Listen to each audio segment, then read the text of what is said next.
Hey guys, I just decided to come back on. I just started. I just thought I'd come back on. I'm just wait till somebody comes in before I start talking. I'm gonna try this because there's no music that's gonna get me any issues, and I shouldn't have an issue with this. The guy's pretty cool, but we're just gonna listen to this guy, Phone Losers, just for the hell of it. Well, I just was doing a stream and it just kind of died out, so I just stopped the stream for a little bit. In the meantime, hold on a second.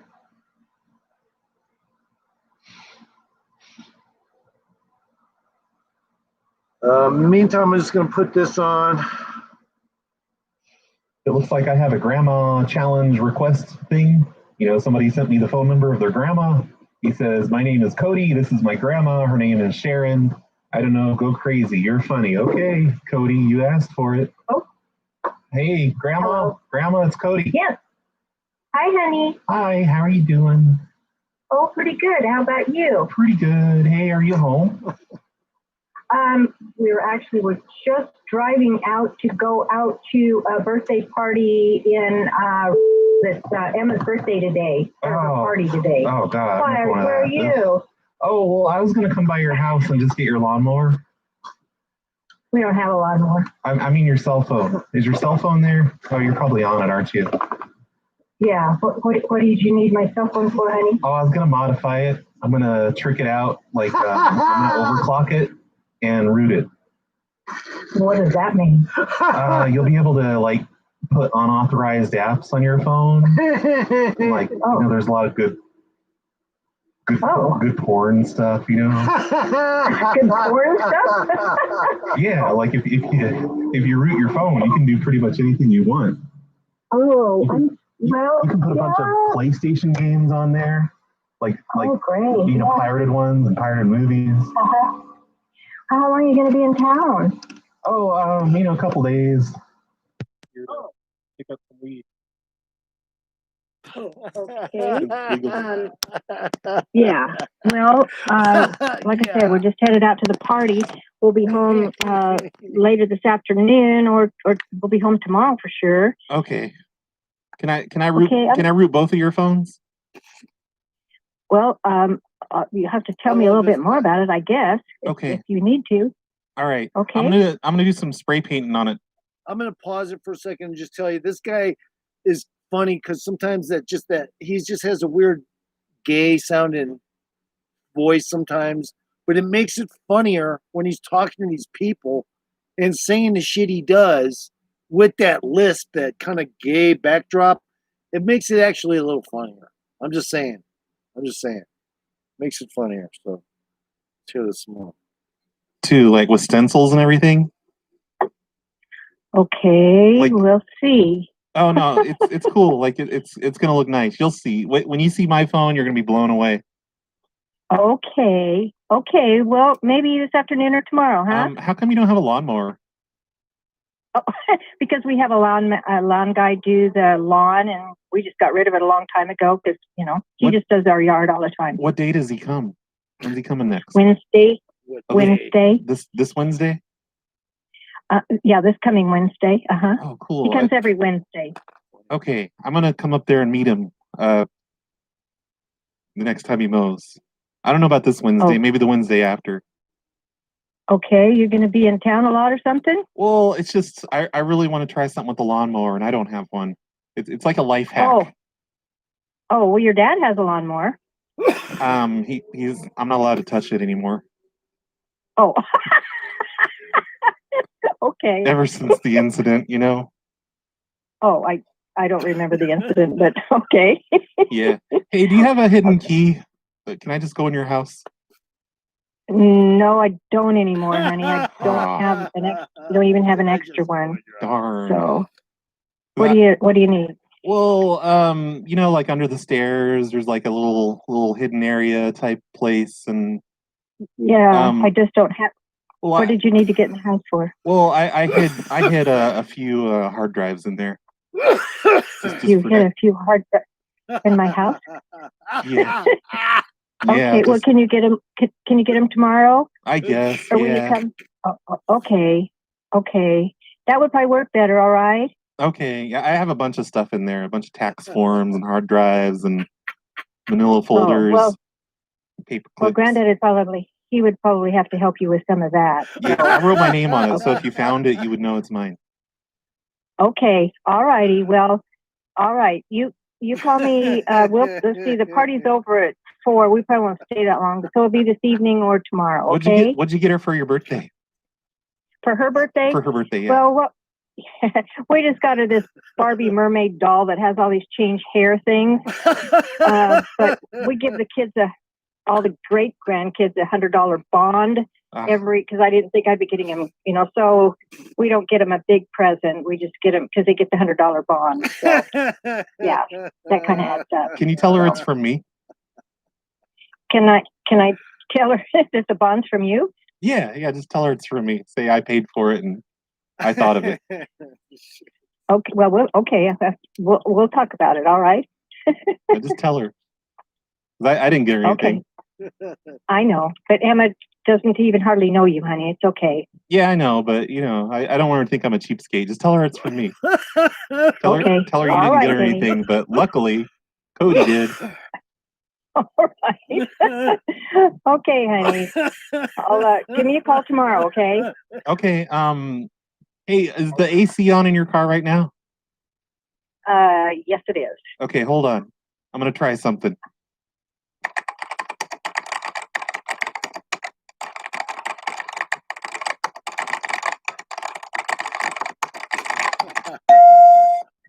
Is it still on?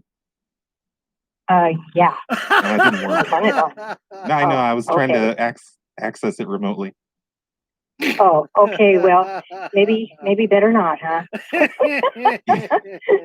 Yeah, You're getting too techie for me, honey. I know. I just wanted to try something. Yeah. Okay. I may have. Where are you? I'm waiting in a parking lot for some guy back by the alley. Oh, okay. That sounds kind of sketchy, but okay. Oh, he's so sketchy. All right. Basically, the sketchiest person I know. Oh, all righty. Okay. Well, is Kelsey with you? No, she didn't want to come along for this. She felt it was too dangerous. What do you have the air conditioner set on right now? Like, what's the temperature reading? Mine's on 67 and Granddad's is on 66. Oh, that's the problem. Hold on. Too dangerous. No, still nothing. I mean, it didn't change, right? No, it didn't. So, okay. Yeah. Ask Grandpa if he can feel the wheel jerk in just a second. Okay, you want to know if you can feel the wheel jerk in a second. Did he feel it? Nope. Okay, hold on. Okay, he's at a stop sign now. Oh, that's probably why. He's just coming up to a stoplight. Oh, here, let me see if I can, if I can make him run it. Cody.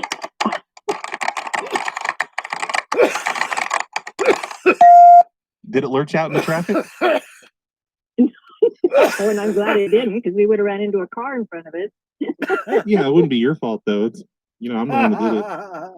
Oh well, it still would have wrecked my new car. So, yeah, free insurance money. Oh no, not good. So yeah. Whatever. I'd take it. Oh, okay. Give it to me if you don't want it. Oh, okay. All right. You don't sound like you for some reason. Oh yeah, it's this new phone. I upgraded my phone and stenciled it and I rooted it. Oh, okay. And yeah, got a lot of porn on it now. Oh, okay. Oh, shit. Don't like porn, really, Cody. Yeah, not for everyone. Okay, all righty. Have you seen your dad? Not yet. I probably will soon. Oh, my contact's here. I probably should go. Okay, hey, talk to you later. Bye-bye. Tell Grandpa to shut up. Okay, bye. No, real quick, just before I hang up. No, I'm not going to. Please? No.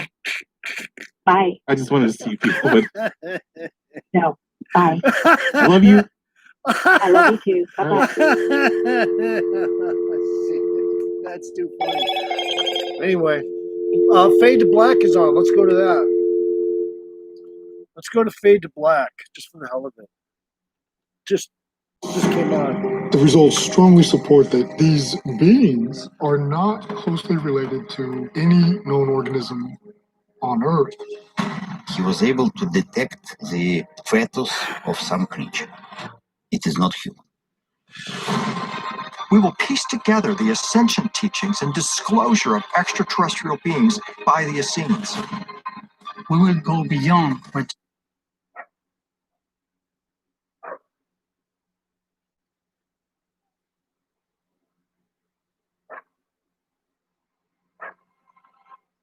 Okay, Fade to Black is just now starting.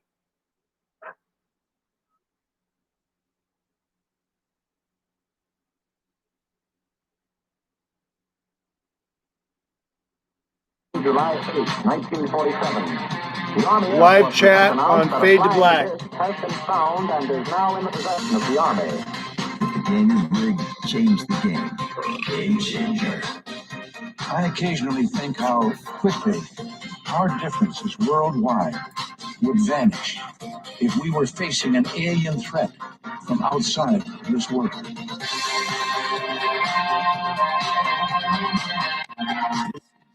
to Black with your host, Jimmy Church, on the Game Changer Radio Network and KGRA, the Global Radio Alliance. I need your help to get to the year 1985.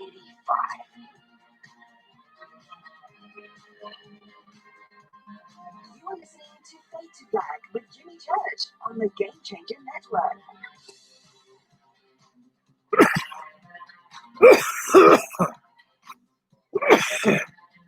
Good evening. Fade to Black. I'm going to talk. Bespoke Cheers. Radio. For the masses. Yeah, man. Today's Thursday. Or today's Monday, September 7th.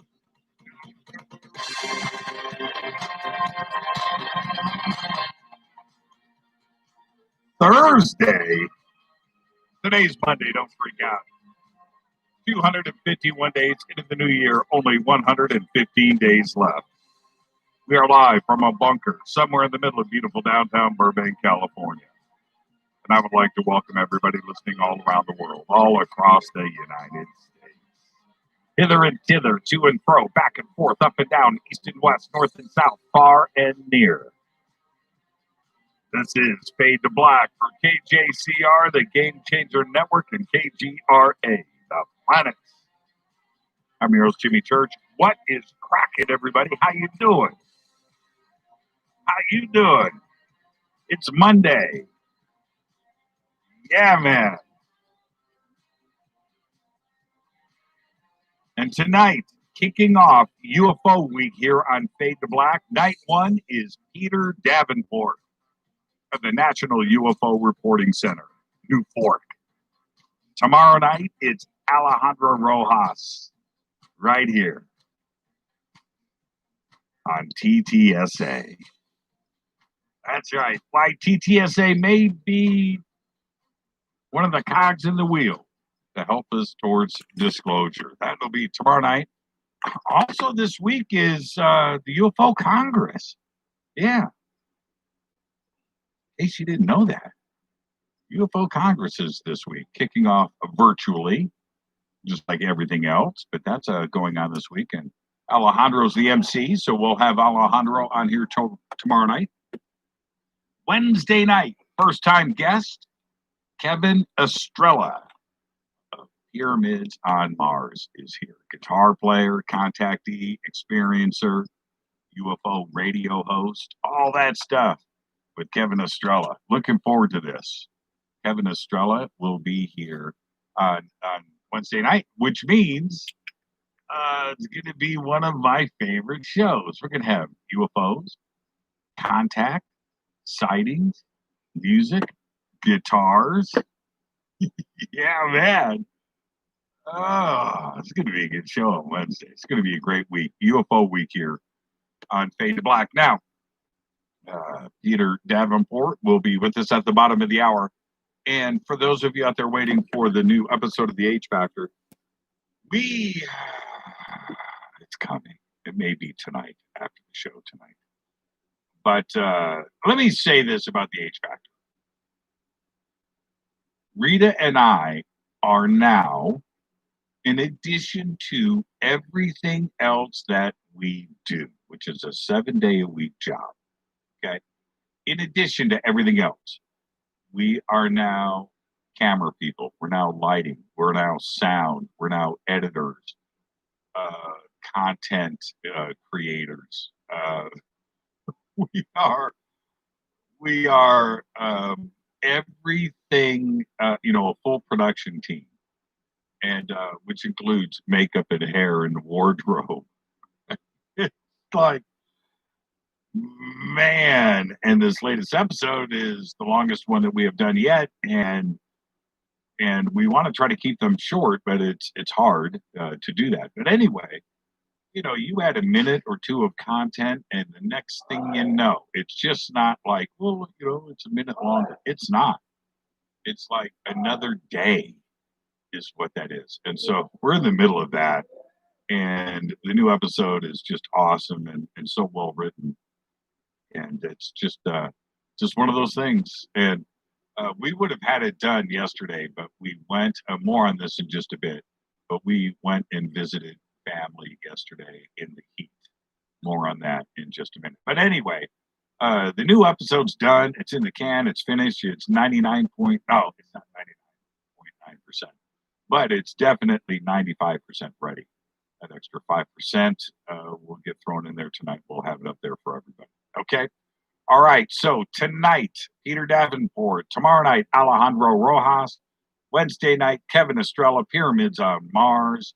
And Thursday night is another Fader night with open lines all night long.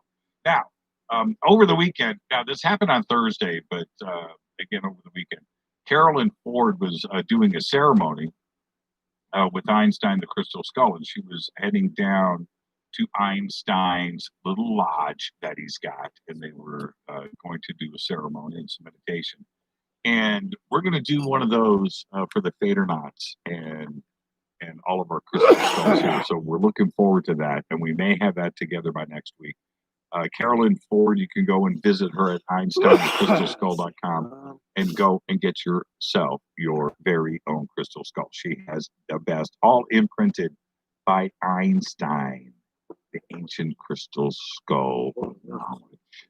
That's right. EinsteinCrystalSkull.com, promo code Jimmy, 10% off of your order today. You can follow me on Twitter at JChurchRadio. And Twitter, we were busy all weekend, and I didn't get a chance to hang out much in social media. But I should say I didn't write anything. I was reading in between things, and Twitter was just on fire. Follow me on Twitter at JChurchRadio. Hashtag F2B is the sandbox. Hashtag F2BQ is Fade to Black Questions. You can also email throughout the show, Jimmy at JimmyChurchRadio.com.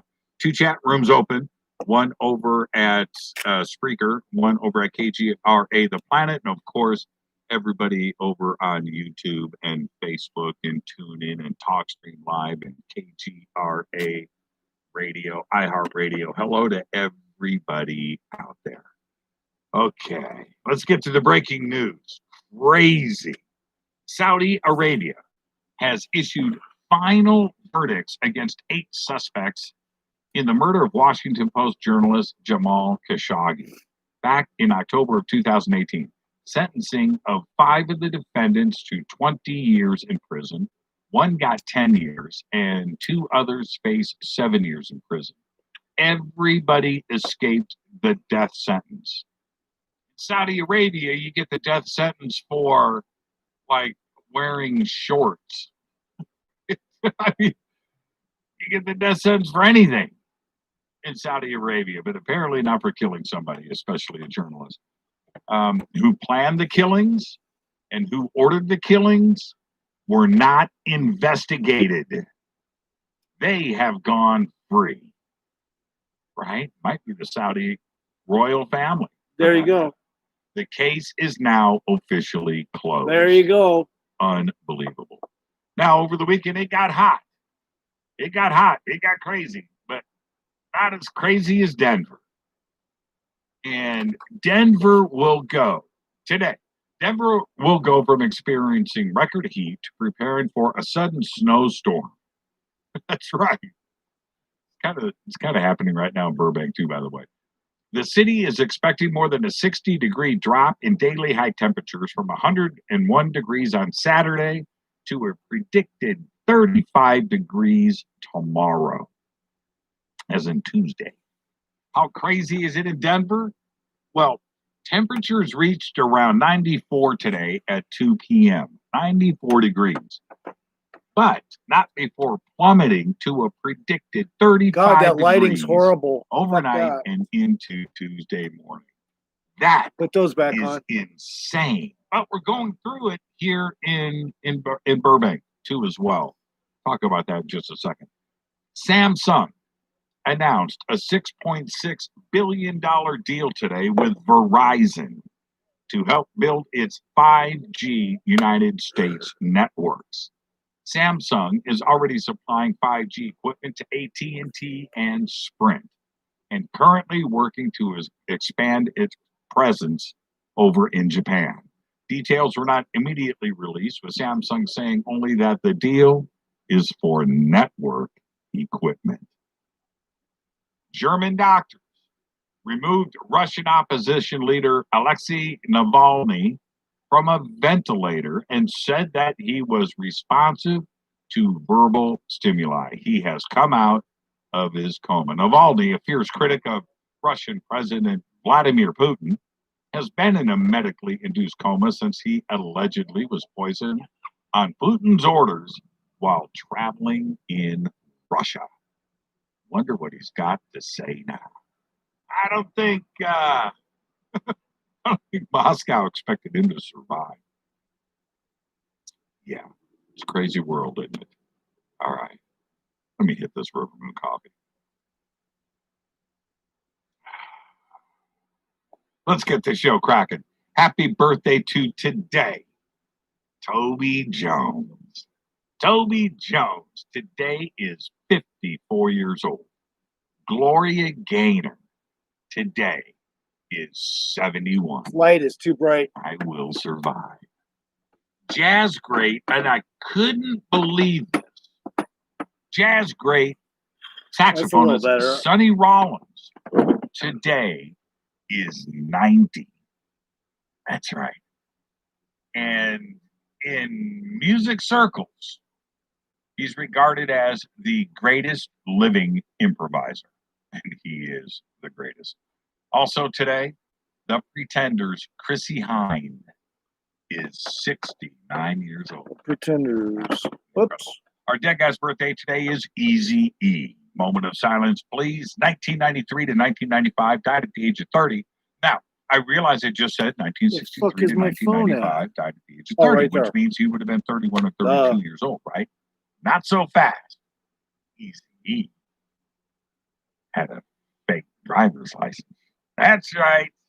Had to get into the club. Had to bump up his age. But actually, he died at the age of 30. Rapper, songwriter, record producer, and rap mogul who propelled West Coast rap and gangsta rap by leading the group NWA and its label Ruthless Records through to a new musical horizon. NWA's Straight Outta Compton was released in 1988 and is now ranked among the greatest and most influential albums in history. Sorry about that. On February 24th, 1995, he was admitted to the Cedars-Sinai Medical Center in Los Angeles with a violent cough. On March 26th, 1995, Eazy-E died from AIDS-induced pneumonia 1 month after his diagnosis. Now, I've talked about this before on the air, and I was with him right before this happened. I mean, like days. It still blows my mind. I'll never forget it because I came home, turned on the news. Eazy-E died today of AIDS. I was like, wait a minute, I was just what? Crazy, crazy. Nice guy too. It was estimated that he was worth about $50 million when he died. On this day in history, OTD 1996, more rap news. Tupac Shakur shot several times in Las Vegas, Nevada after attending the Mike Tyson Bruce Seldon heavyweight fight at the MGM Grand. He died in a hospital several days later. Here's your fader fact. Check this out. Another good one. Again, the first McDonald's drive-thru was created in 1975 in Sierra Vista, Arizona, and it was near a military installation. It was created to serve military members who were not permitted to get out of their cars while driving off base and wearing fatigues. Yeah, and that is your fader fact. All right, tonight, kicking off UFO Week Night 1, we have the one and only Peter Davenport Oh, of the Peter National Davenport UFO is a Reporting good Center. guest. Tomorrow night, it's Alejandro Rojas. He's going to be here. Peter Davenport is a really good On guest. TTSA. Wednesday night, Kevin Estrella of Pyramids on Mars is here. Thursday night's another fader night with open lines all night long. Now, officially, let me hit. I know, right? I'm talking to TV on Twitter. You had it right when they first reported on Navalny, J Church Radio. You said Putin. The only question about Putin's involvement ever is polonium or nerve agents. Oh, man. RiverMoonCoffee.com. That is the best coffee in the world. RiverMoonCoffee.com. Use the promo code F2BBlend. 50% off of your order today. The best coffee in the world. And have I ever told you guys the story about River Moon Coffee? About how they make this coffee? One of these days, we need to get Jeff and Juanita back on the show. Because their story and their dedication on how they got into coffee and why they got into coffee, they know coffee. I thought I knew coffee. But then you understand why it tastes like it does. So unique. So unique. RiverMoonCoffee.com, Peter Black Blend. All right.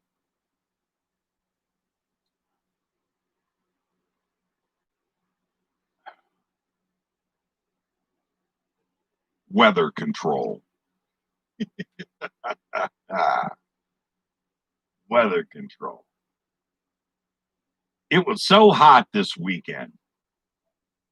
It got up to, at our house, 118 degrees. Now, all around us, Glendale, Pasadena, Van Nuys, of course, Burbank, Studio City, the Valley, record high temperatures like they've never been seen. And this is what is weird. We just came off of, it was about a month ago, got up to about 105. We were complaining. And that lasted about a week, by the way. And it was hot. You know, everybody's making those comments. Wow, this is Las Vegas hot. This is Phoenix hot. And it's hot. And then everything chilled out. And literally, and we went through about a month of 90, which is okay, because that means, 70 degrees at night. It cools off at sunset. Makes the evenings really, really nice. It's like perfect weather, really. But it was like Wednesday. And I turned to Rita and I said, have you seen the weather? Right? They are predicting that this weekend is going to be the hottest weekend in years, maybe 100 years. Like, it's going to last for 3 days. And it was like to the minute. My memory is Thursday night, everything cool, right? Right? We do Fade to Black, right? Okay. Laird Scranton. Everything's cool. Woke up Friday morning, and we had to get started on the HVAC. And Friday morning, like 10 o'clock in the morning, it's 100 degrees. It was like, what? I mean, like hot. And it just got hotter and hotter and hotter to the point where now, and I'm talking about it was so hot here, 10 o'clock at night, 100 degrees. Okay? That Phoenix, Las Vegas thing.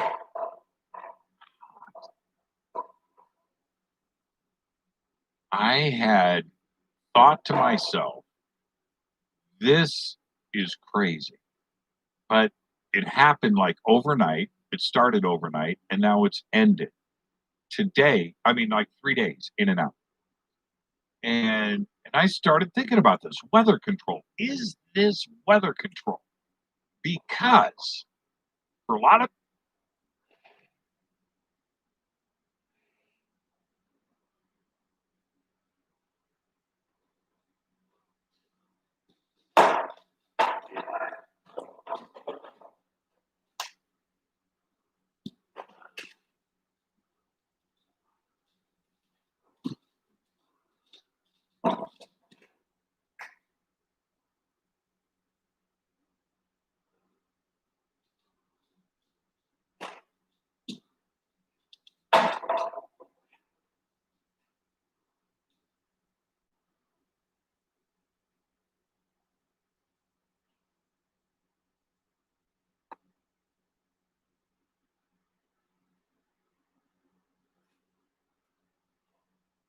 Me and my dog were playing. I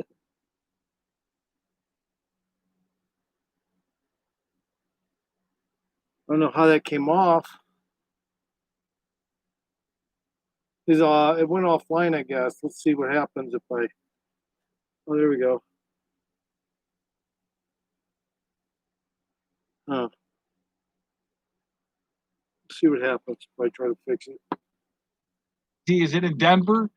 Well, temperatures reached around 94 today at 2 p.m. 94 degrees. But not before plummeting to a predicted 35 degrees overnight and into Tuesday morning.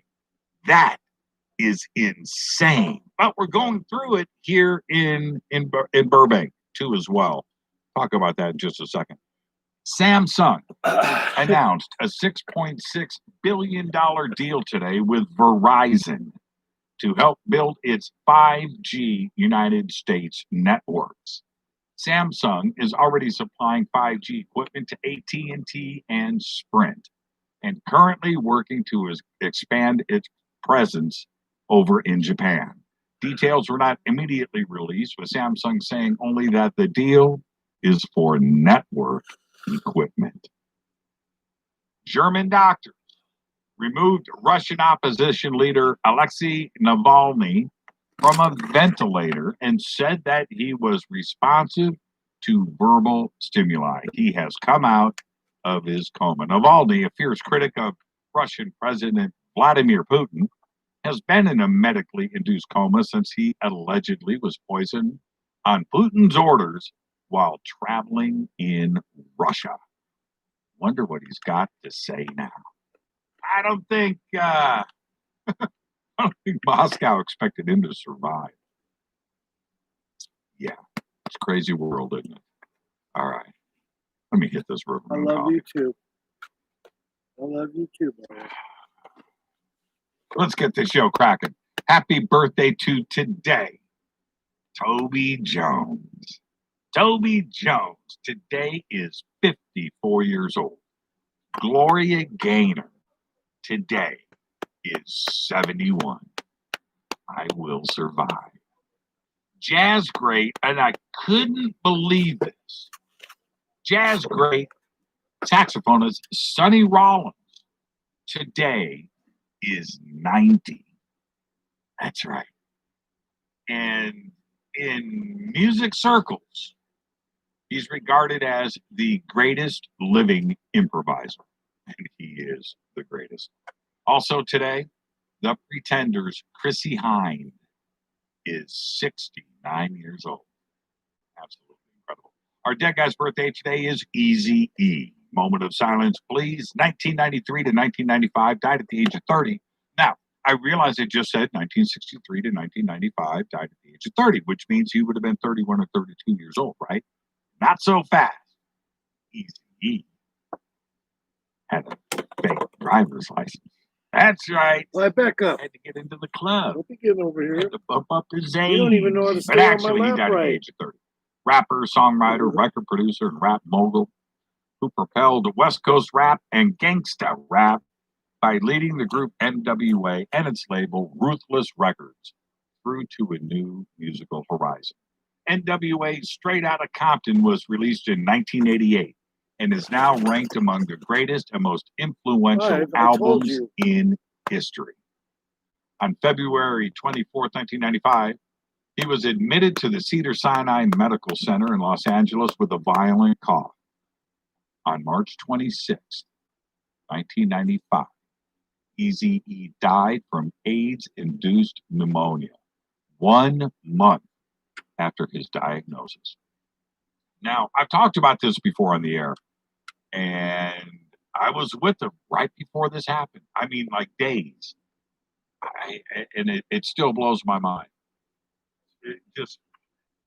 I'll never forget it because I came home, turned on the news, Eazy-E died today of AIDS. I was like, wait a minute, I was just, what? Crazy. Nice guy, too. It was estimated that he was worth about $50 million when he died. On this day in history, OTD 1996, more rap news. Tupac Shakur shot several times in Las Vegas, Nevada after attending the Mike Tyson Bruce Seldon heavyweight fight at the MGM Grand. He died in a hospital several days later. Here's your fader fact. Check this out. Another good one. It's a good one. The first McDonald's drive-thru was created in 1975 in Sierra Vista, Arizona, and it was near a military installation. It was created to serve military members who were not permitted to get out of their cars while driving off base and wearing fatigues. Yeah, and that is your fader fact. All right, tonight, kicking off UFO Week Night 1, we have the one and only Peter Davenport of This the guy's National awesome. UFO Reporting Center. Tomorrow night, This guy's awesome. it's Peter Alejandro Davenport. Rojas. He's going to be here. It's Alejandro on TTS. Peter Davenport's been doing this a long time. Kevin He's got a Estrella good, of Pyramids on Mars is here. experience. Thursday I've called night's him another fader before. night with open lines all night long. Now, I've called him before. officially, let me hit. I know, right? I'm talking to TB on Twitter. You had it right when they first reported on Navalny, J Church Radio. You said Putin. The only question about Putin's involvement ever is polonium or nerve agents. Oh, man. RiverMoonCoffee.com. That is the best coffee in the world. RiverMoonCoffee.com. Use the promo code F2BBlend. 15% off of your order today. The best coffee in the world. And have I ever told you guys the story about River Moon Coffee? About how they make this coffee? One of these days, we need to get Jeff. They and dry it Juanita back on the between show. local natives' Because ass their cheeks, story and their dedication, and it makes the better flavors come out. On how they got into coffee and why they got into coffee. They know coffee. I thought I knew coffee. But then you understand why it tastes like it does. So unique. So unique. RiverMoonCoffee.com, Peter Black Blend. All right.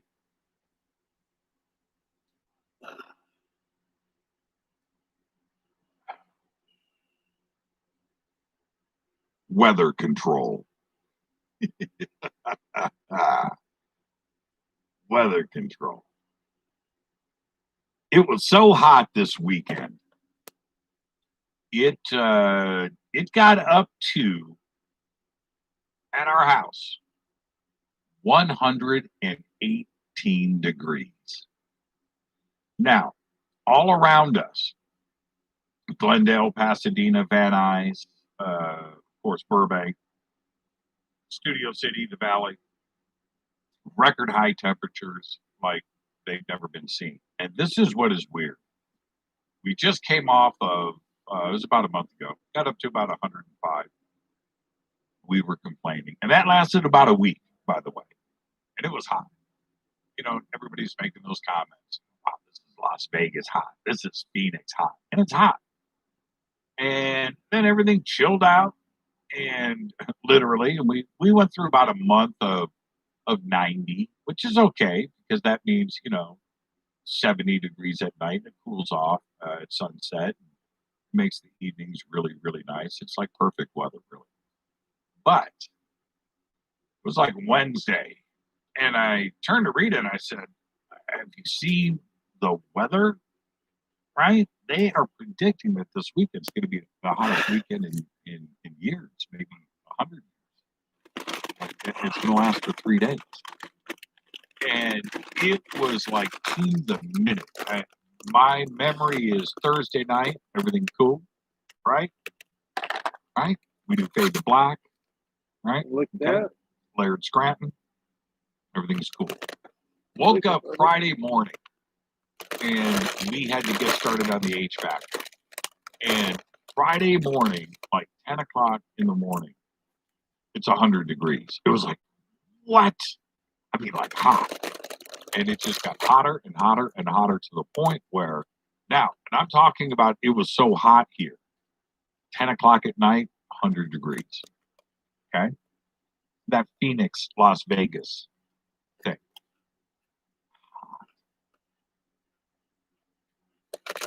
I had thought to myself, this is crazy. But it happened like overnight. It started overnight, and now it's ended. Today, I mean, like 3 days in and out. And I started thinking about this weather control. Is this weather control? Because for a lot of different reasons, but it's not just Burbank. Then I started to see the news coming out of Denver, which I spoke about earlier, and what they are going through today, going from 100 degrees to snow overnight.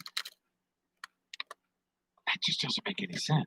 Maybe it's happened in the past. I've never really heard it, but it's going on here and in the middle of the country in Denver. And then during all of this, where we are having these record-breaking, 118, 120, 122 degree days. I mean, hot.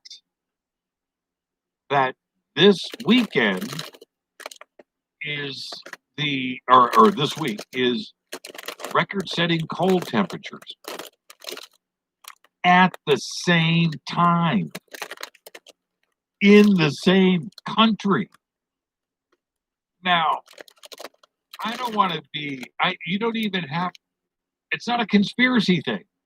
You just have to sit back and logically think about what is going on. I have talked about, it just doesn't make any sense. Now, either we are heating up or we're cooling down, but heating up and cooling down in the same city, in the same country, at the same time, it doesn't make any sense, does it? Weather control. I brought up, and it was 6 years ago, and this is conspiracy. I brought up, I go, and I'm doing the news here on Fade to Black. And I'm reading our local news, and I see in the local newspaper here, one of the Valley newspapers, I see this article. Funding approved for weather control stations, 7 of them in the city of Burbank. Weather control. Budgets approved.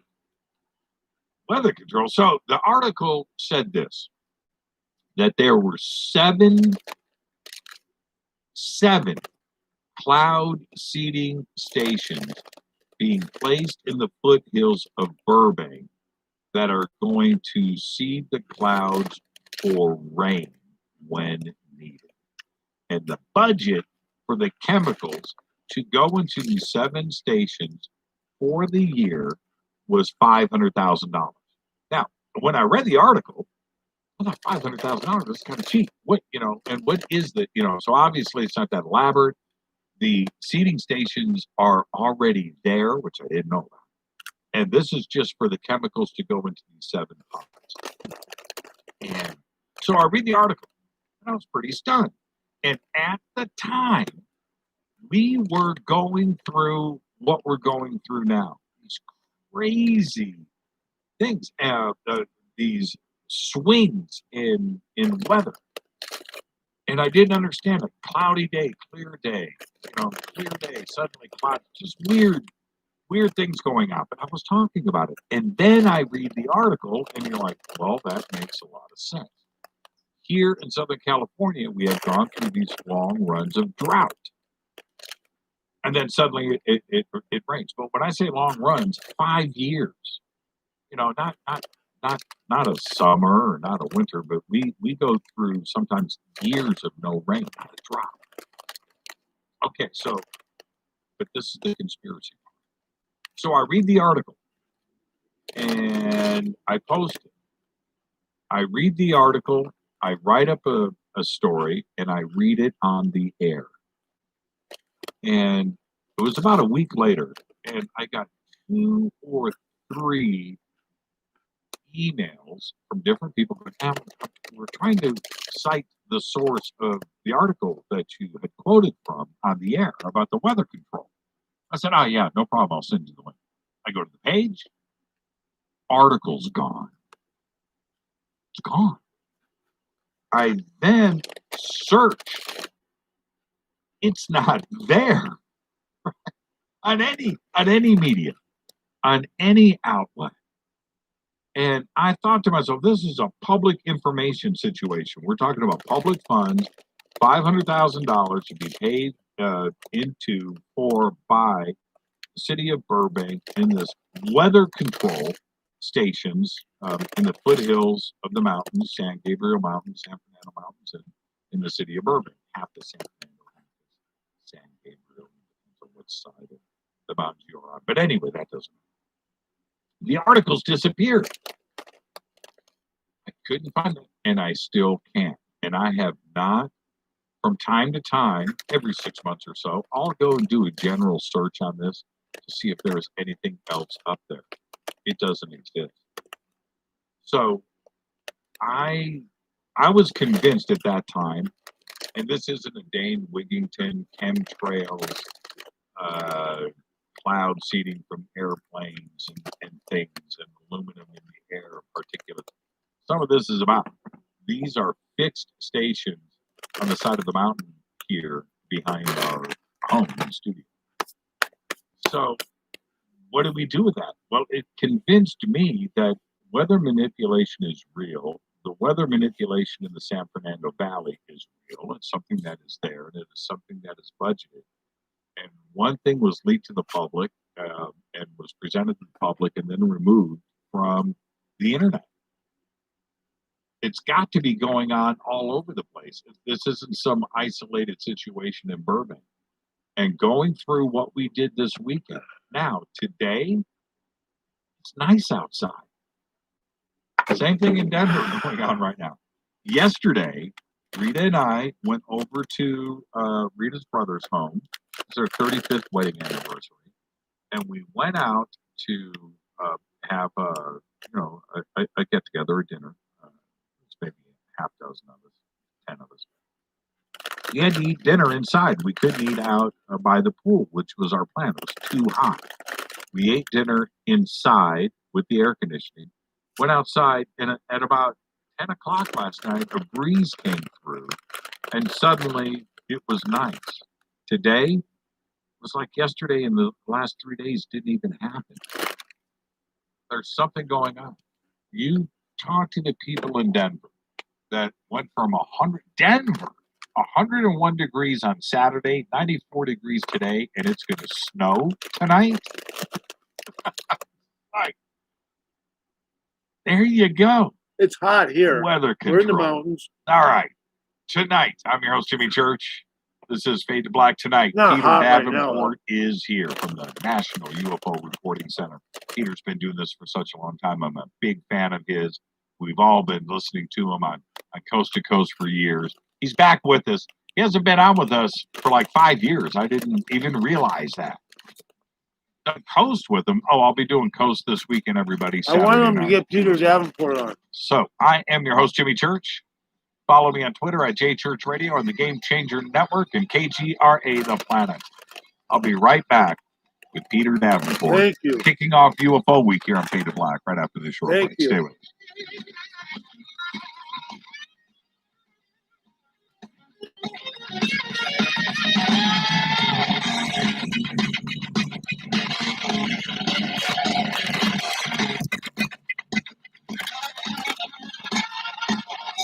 I got a little bit of munchie going on. This is Nicole Church, daughter of you-know-who, and you're listening to Fade to Black on JimmyChurchRadio.com and the Game Changer Network. You're listening to Jimmy Church, Fade to Black. Fade to Black will now pause for alien identification. The station that talks the net. KGRA Radio. Introducing the Game Changer blend from River Moon Coffee that delivers a customized blend made specifically for the Fadernauts. If the game is rigged, change the game. It's a bolder cup with some bite. Game Changer is the coffee of choice for those that prefer an organic dark roast that is slightly lighter and milder, but it's still dark, with wild notes of pecans and chocolate with a rich, balanced, full-bodied cup that is roasted to perfection Right back, for make a some great coffee to start your day, as an after-dinner coffee or anywhere in between. Artisan, small batch roasted to perfection. USDA certified organic, all River Moon coffee is freshly roasted and packaged in the USA.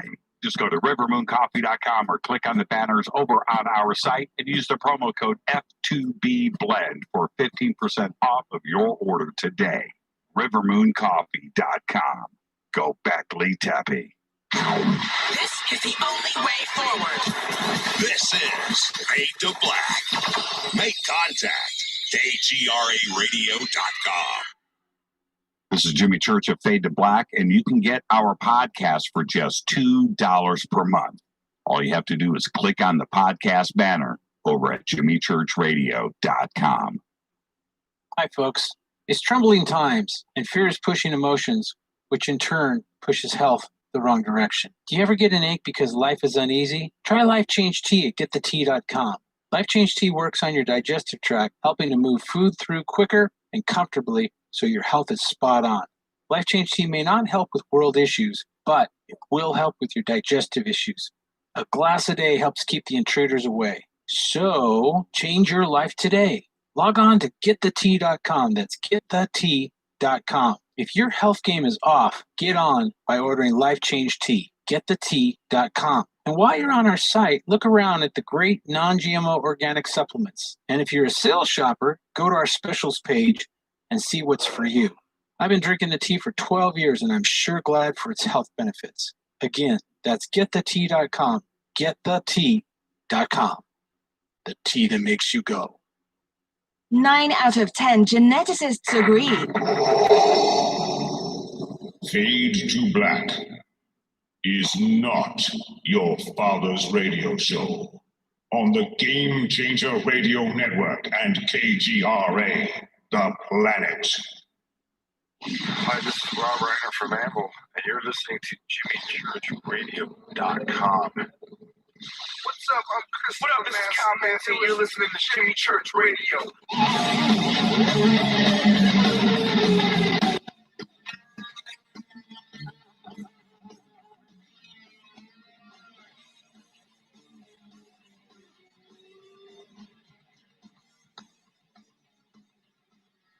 All right, welcome back. I'm your host, Jimmy Church. This is Fade to Black on the game GRA The Planet. It's UFO week this week on Fade to Black. Tonight, Peter Davenport. Tomorrow night, Alejandro Rojas. Wednesday night, Kevin Estrella is going to be here. Thursday night, it's Fader night with open lines all night long. Tonight, our guest is Peter Davenport. And we are going to discuss the recent New Fork UFO reports that are making headlines around the world. We're going to discuss the history of New Fork, and we're going to also look at some very interesting cases that Peter has reported on over the years.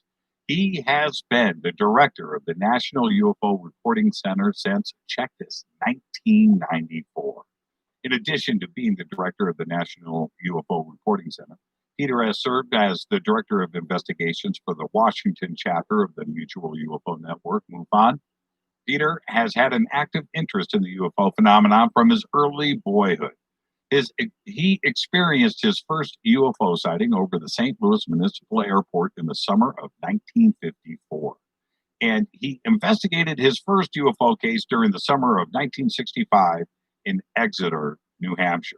Peter has been a witness to several anomalous events, possibly UFO related, including a dramatic sighting over Baja California in February of 1990, and several nighttime sightings over Washington State during 1992.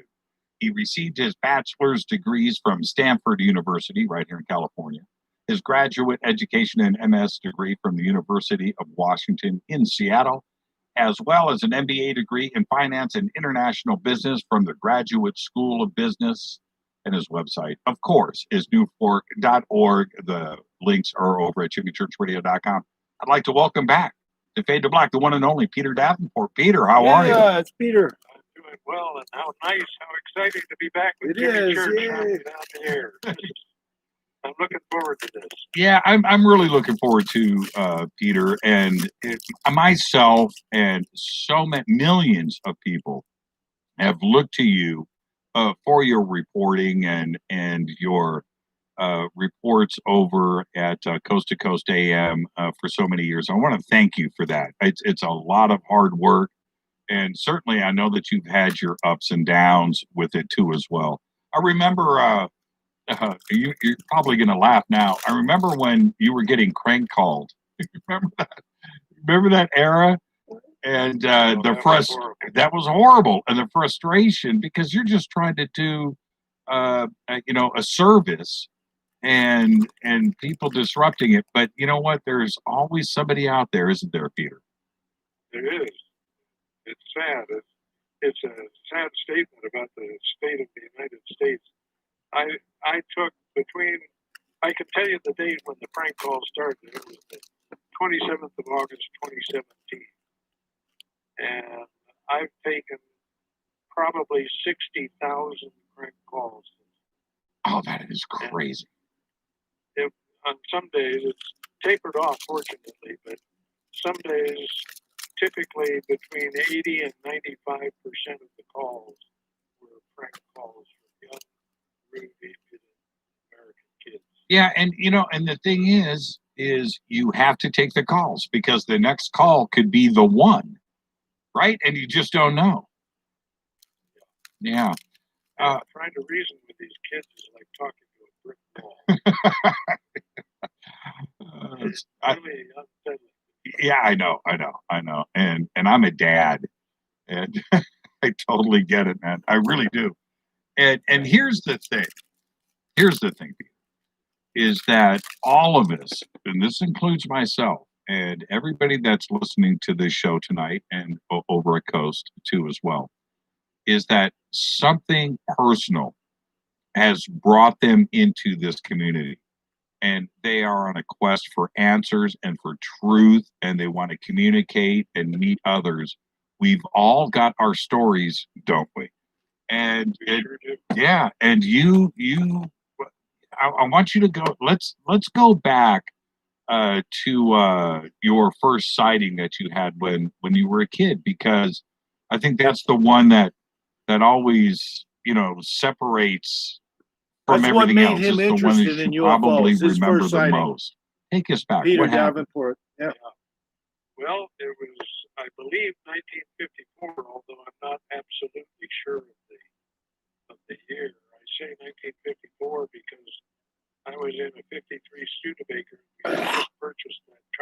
Mm-hmm. And my father, who worked at the St. Louis Airport, Lambert Field, He had to worked- work one evening.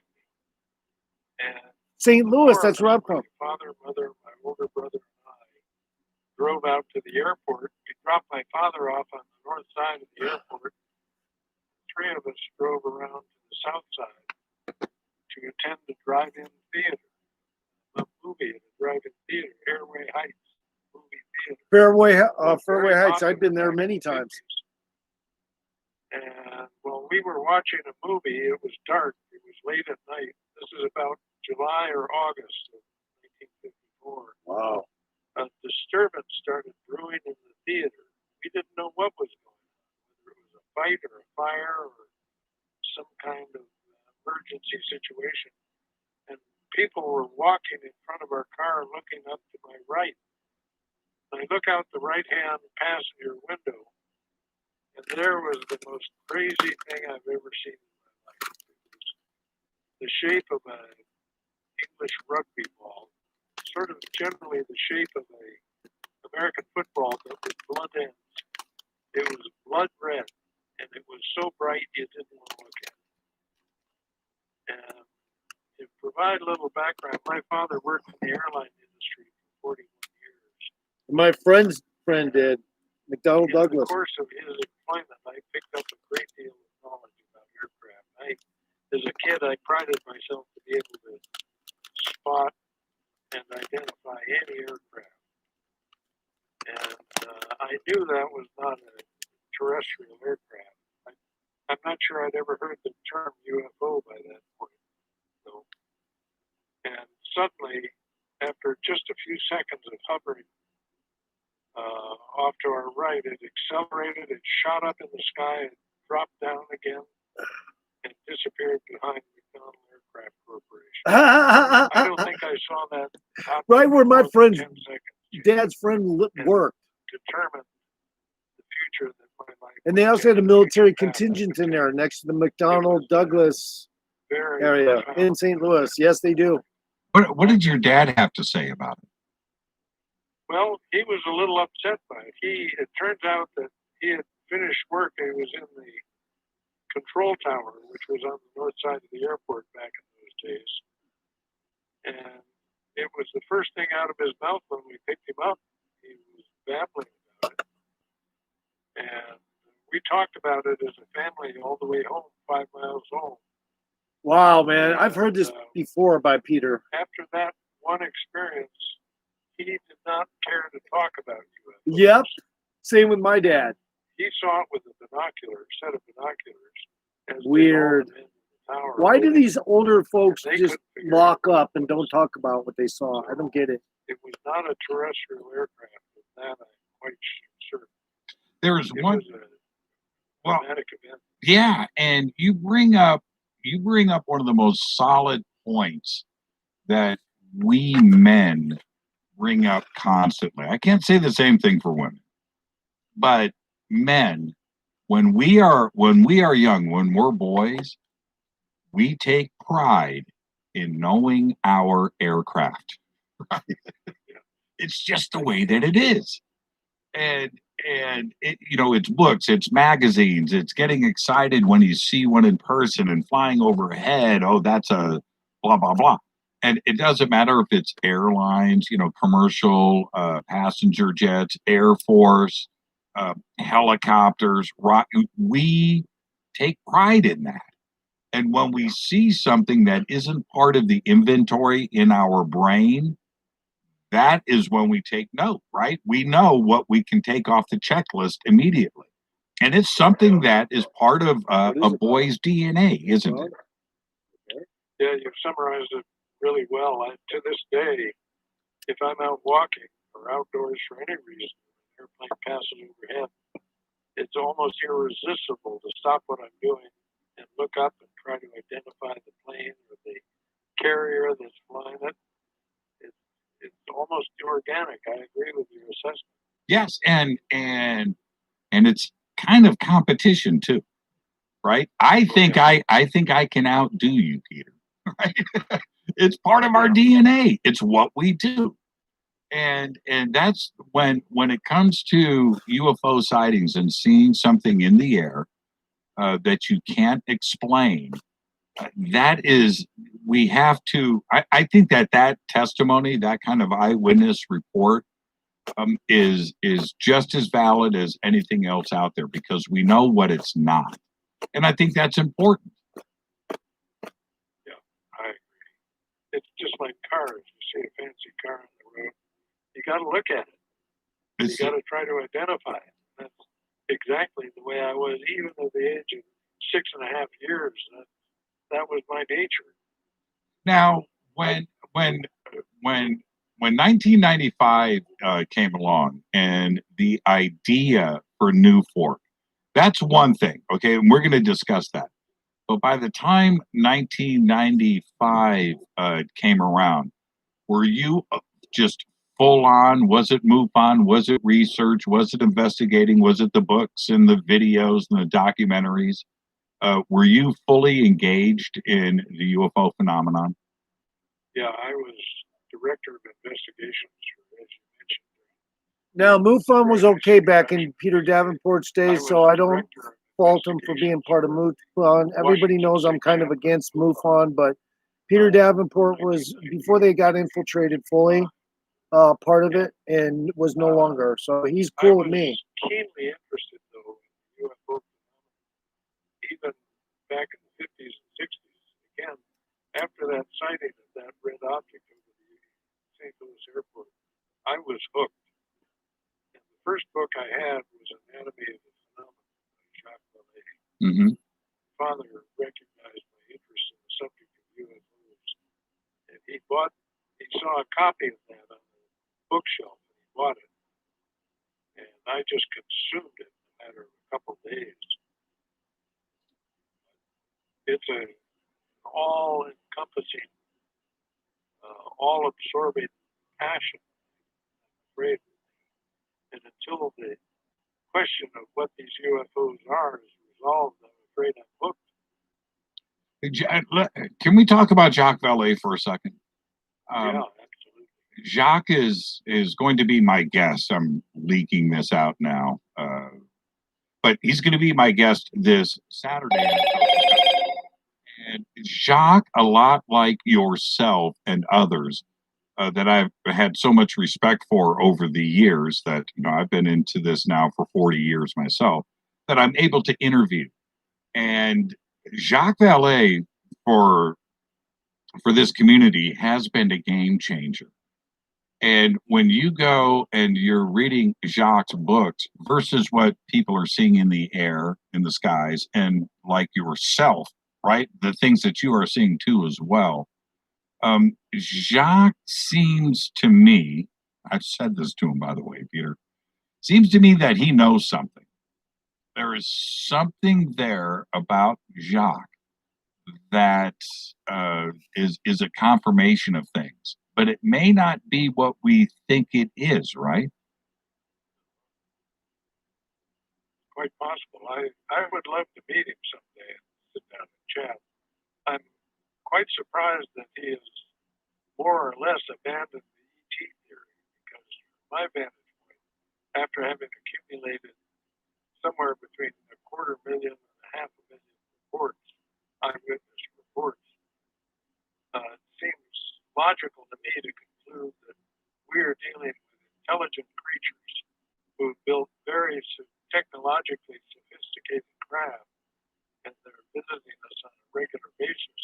Jacques seems to have migrated from that original position to something. I haven't read all of his books, but he seems to be taking a different approach to the problem.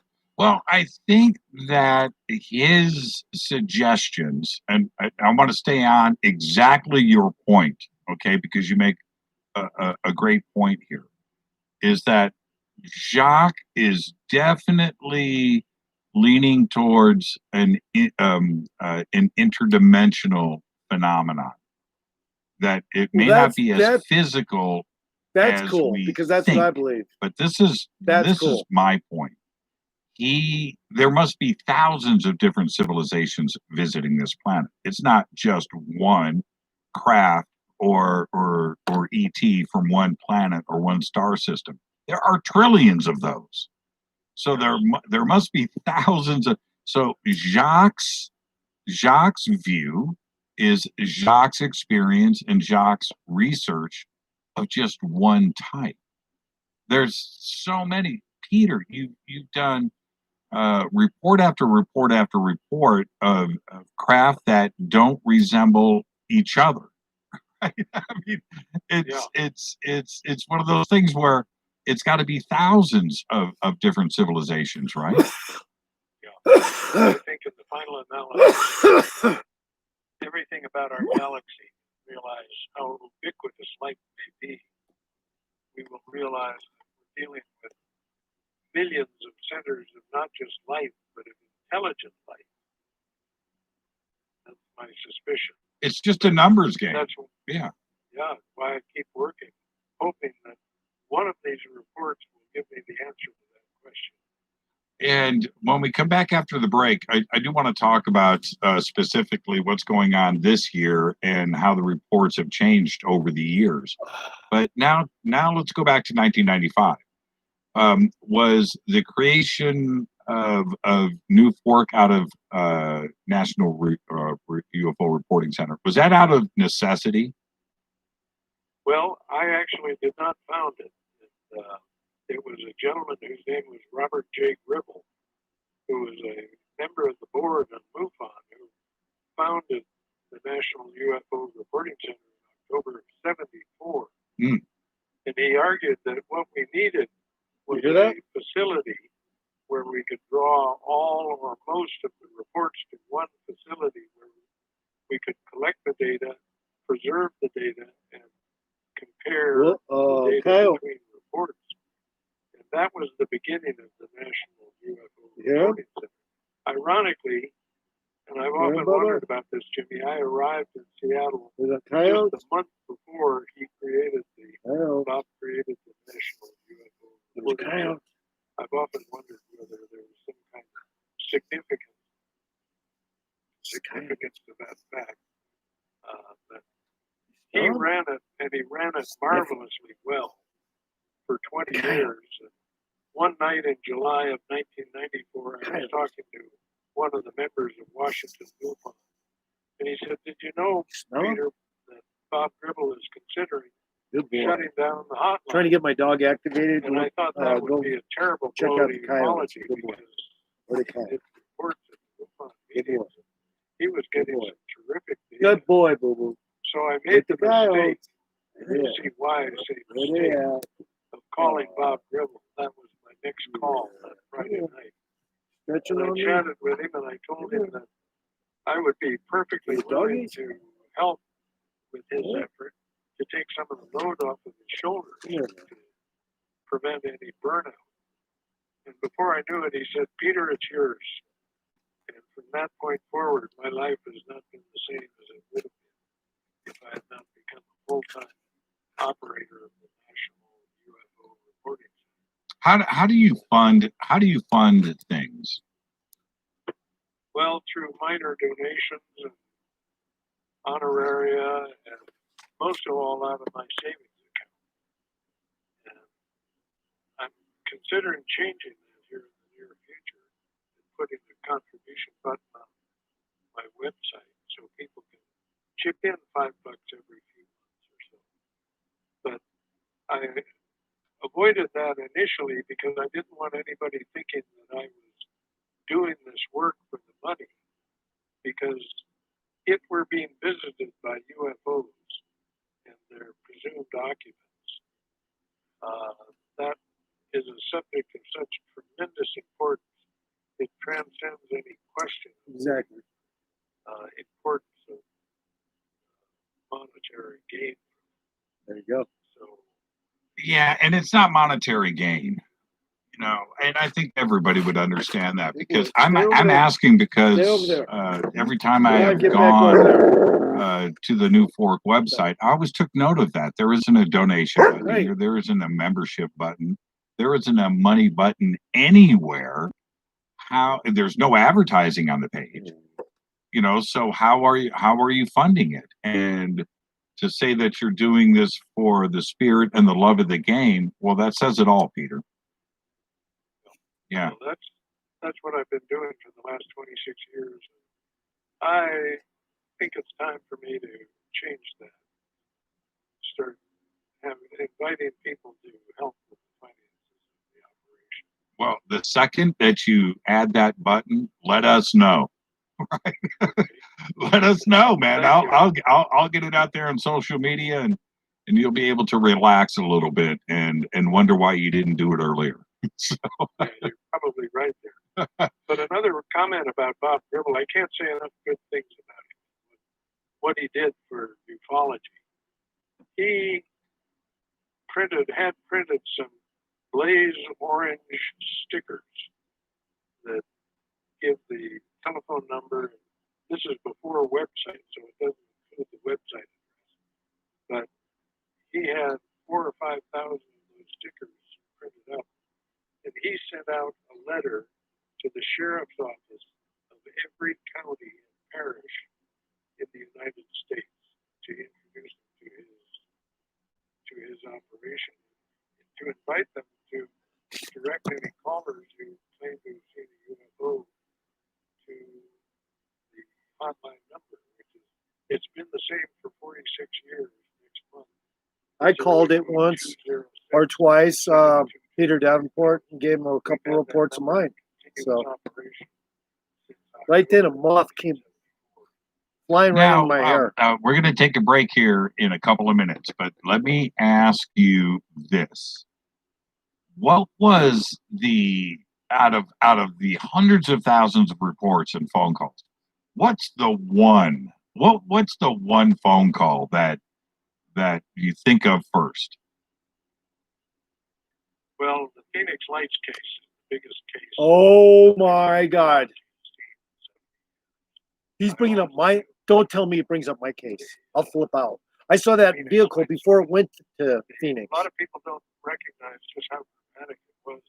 One of the objects that hovered over Indian School Road, 7th Avenue, for 5 minutes was 9,000 feet above ground level at the time, and subtended an arc of about 135 degrees, people estimated on the ground. That translates to a ship that was 8.25 miles wide. Oh my. That's the first case that comes to mind. One other always comes to mind when I field that question. It's a call I took from a gentleman in my home city, Seattle, back in the year. He didn't talk about my case yet, but he may, because I brought up that vehicle before it showed up in Phoenix. I saw it. Alaska, just east of Anchorage. He and a fellow friend of his, both of them teenagers, 18, 19 years of age, they worked in the CCC camp up there during the Depression. They hitchhiked from their camp into Anchorage one night, and they ran into a saucer. He described it in great detail during a long telephone conversation. But that was, of course, 1936, 11 years before people started talking about UFOs, before Roswell. Well, I thought he was going to bring up my case because I'll tell you a really funny little side note about the Phoenix Lights case is I was in Phoenix that night, and I was in Phoenix all week, and I got back. I was outside. I was at the Hard Rock Cafe, and I was at a record release party for a band, and we were all out on the patio. There was a few hundred people at this record release party. So anyway, I get back home to Burbank, Sherman Oaks, the next night, Friday. I get in, I turn on the TV. It's on the local news. I'm just doing my stuff and turning on the lights, and I hear from the TV, a UFO sighting last night in the city of Phoenix, right? I spin around, and I'm watching this on TV, and I'm thinking to myself, Peter, I can't believe it. I was there, and I didn't look up. None of us did. None of us did. None of us. I was with the band. Anyway, nobody saw. I didn't see it. I was so upset with myself. And to this day, I just regret it. It happened on a Thursday, and I flew home on Friday. Oh, by the way, Peter, you Google how to report a UFO sighting. New Fork.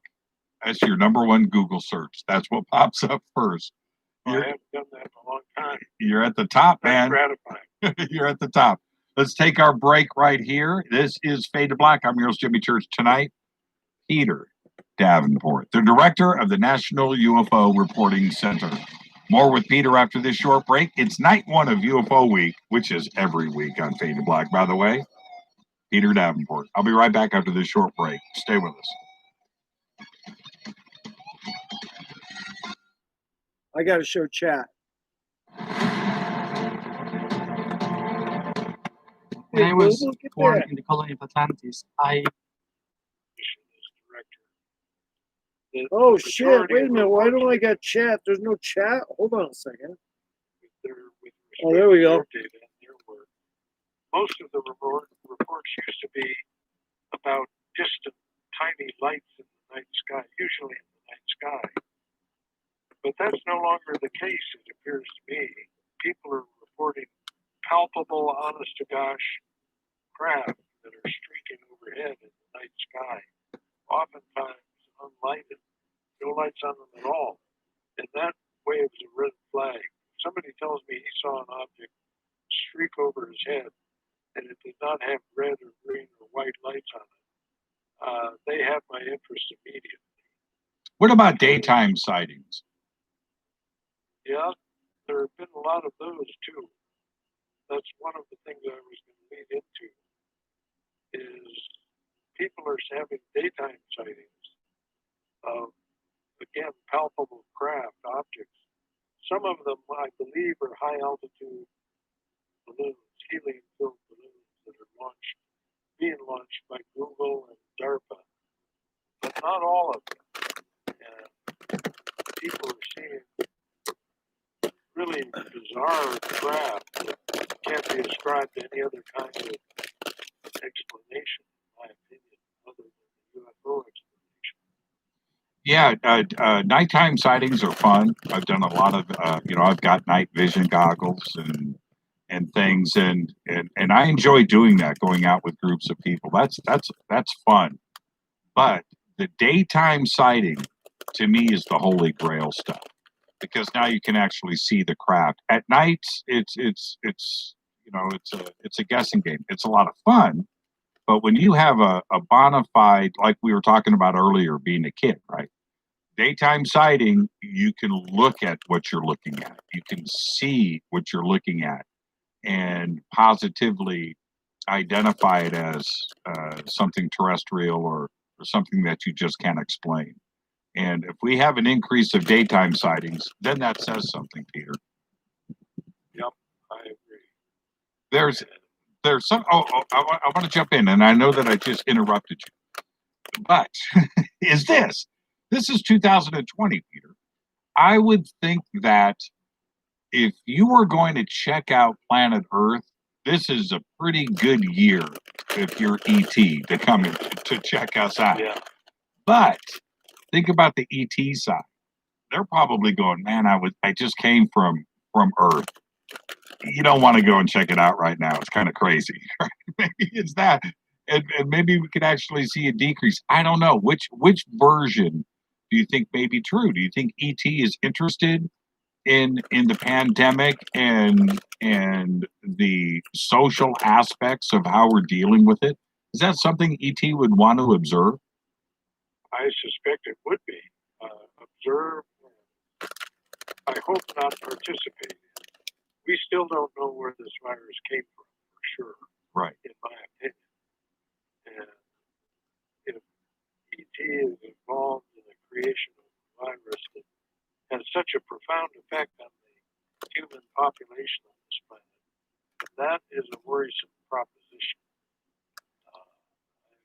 It is crossed my mind more than once Sure. that we should be devoting a lot of effort to trying to explain where this virus came from. About For the scientists. that's right. About 2 years ago, this strange press release came out. I reported it on the show, and then I didn't hear anything else about it. But the press release was that on the ISS, the International Space Station, they found a strange bacteria growing on the outside of the space station. Now, I saw that report. right. Now, wait a minute, right? In the temperature of space, which is really cold, or in direct sunlight, it's really hot. But there aren't things like oxygen, right? There isn't an atmosphere or anything that would facilitate growth. You wouldn't think. But if you've got a bizarre bacteria that is able to live in space and grow and reproduce on the outside of the International Space Station, that is something that we should know about. And the report just died. And then we have coronavirus 2 years later. Yeah. It is. I used to work in the Soviet Union back in the late 1970s, and there was a similar outbreak. I think I can pinpoint the date. I think it was the first Coffee time. First of April, 1979, when the Soviets' anthrax factory blew up. It blew its roof off, and a big yellow cloud floated out. Reportedly, all of this is on the internet. A big yellow cloud floated out of their factory where they were producing weaponized anthrax. Without a doubt, they were caught red-handed. Go back up. I forgot to push the water in it, so now I put the water in. Control the spread of that disease. So the take-home lesson here is that superpowers, at least, and perhaps other countries as well, are producing weaponized microbes. I hope they're not being used, but you can't be sure. And I suspect our intelligence agencies are burning the midnight oil trying to answer that question as to whether this coronavirus was manufactured artificially and then released either intentionally or unintentionally. As the data is coming in this year as well, obviously the United States is always up there with the highest amount of sightings.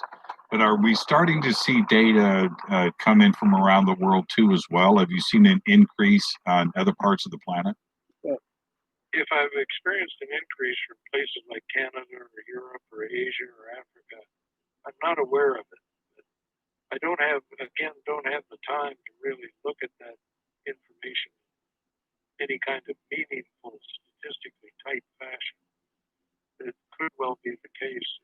Could also be the case that I'm getting reports from other countries simply because I'm becoming more well-known. Sure. Well, you're the number one Google search. So you gotta always remember that. Get back. The types of craft I have seen them change from decade to decade. You know, going back to the late 40s, you know, what was happening in the 50s and the late 50s, and then the 60s and late 60s and 70s. The types of craft have changed. And you must see the exact same thing. What did you see most with MUFON and Newfork back in the early days, in the 80s and early 90s? Well, most of what we saw were lights in the sky, or usually discs if people were reporting tangible craft. But some very nice work, elegant work, was done by Dave Marler from Albuquerque, who used to be state director of MUFON for Illinois when they first met him. He did an analysis of Newfork's data and I think MUFON's data as well. And he discovered, to the amazement of all of us, that 2/3, I think the figure he cites is 2/3 of all the sightings, legitimate sightings, have to do with triangular shaped craft. Oh my fucking God. So it's a wonder we didn't come up with the term flying triangle. I've seen both triangle and boomerang shape. I'm Unbelievable. astonished. You mentioned this earlier. And round ones. I've seen all different kinds. Reported by reliable, seemingly qualified witnesses is just breathtaking. Anywhere from egg-shaped craft to just circles. Circles. I've seen 13 of them go over my head when I was in Las Vegas. Wedge-shaped craft, triangles. It's an amazing accumulation of different types of things. They weren't circles. They were just UFOs, but from the bottom, they look like just circles, like coins when they go by. I'm just awestruck by the nature of the data and And did the triangle reporting see the greatest numbers through the 90s and early 2000s? well, that's what Dave Marler's data suggests. I haven't looked at it close enough to. I just talked about a triangle sighting on this show, Jimmy Church's show, Fade to Black, I don't know, a week ago. Told him this whole story about my triangle and another vehicle that I saw, another UFO rather. We saw two in one night. And how have it was they just a changed, triangle, and then it was throughout a the 2000s? UFO shaped one. The other one was more of a What's the roundish, most frequent report? dish shaped, looking like UFO. So we saw two different kinds. One was, I think, another version of another extraterrestrial vehicle of some kind. It was bomb. I sent you a couple of cases earlier today. You may get a follow-up message from me. But I can pin down the exact date when it occurred. It was late May. Get back. 2012. I Quit started sniffing at our receiving mouth, frequent, baby. reports of clusters of these red, orange, or yellow lights. And one of the first ones was from St. Louis, the 1st of June, 2012. A police officer was driving south out of St. Louis with his wife and their infant All right, get child. back. They were going south on the Interstate 55, I believe it was. And he looked off to his quartering right to the southwest. And he saw a cluster of orange lights streaking across the sky from his right to left. All right, get back. And he was an excellent witness. He was shaken, badly shaken by what he saw. In fact, shortly after his sighting, he had to stop his car, put on his police uniform, police hat, figuratively speaking, and assist with a very serious automobile accident, which he thinks was caused by the objects being sighted by that car's driver that was involved in the accident.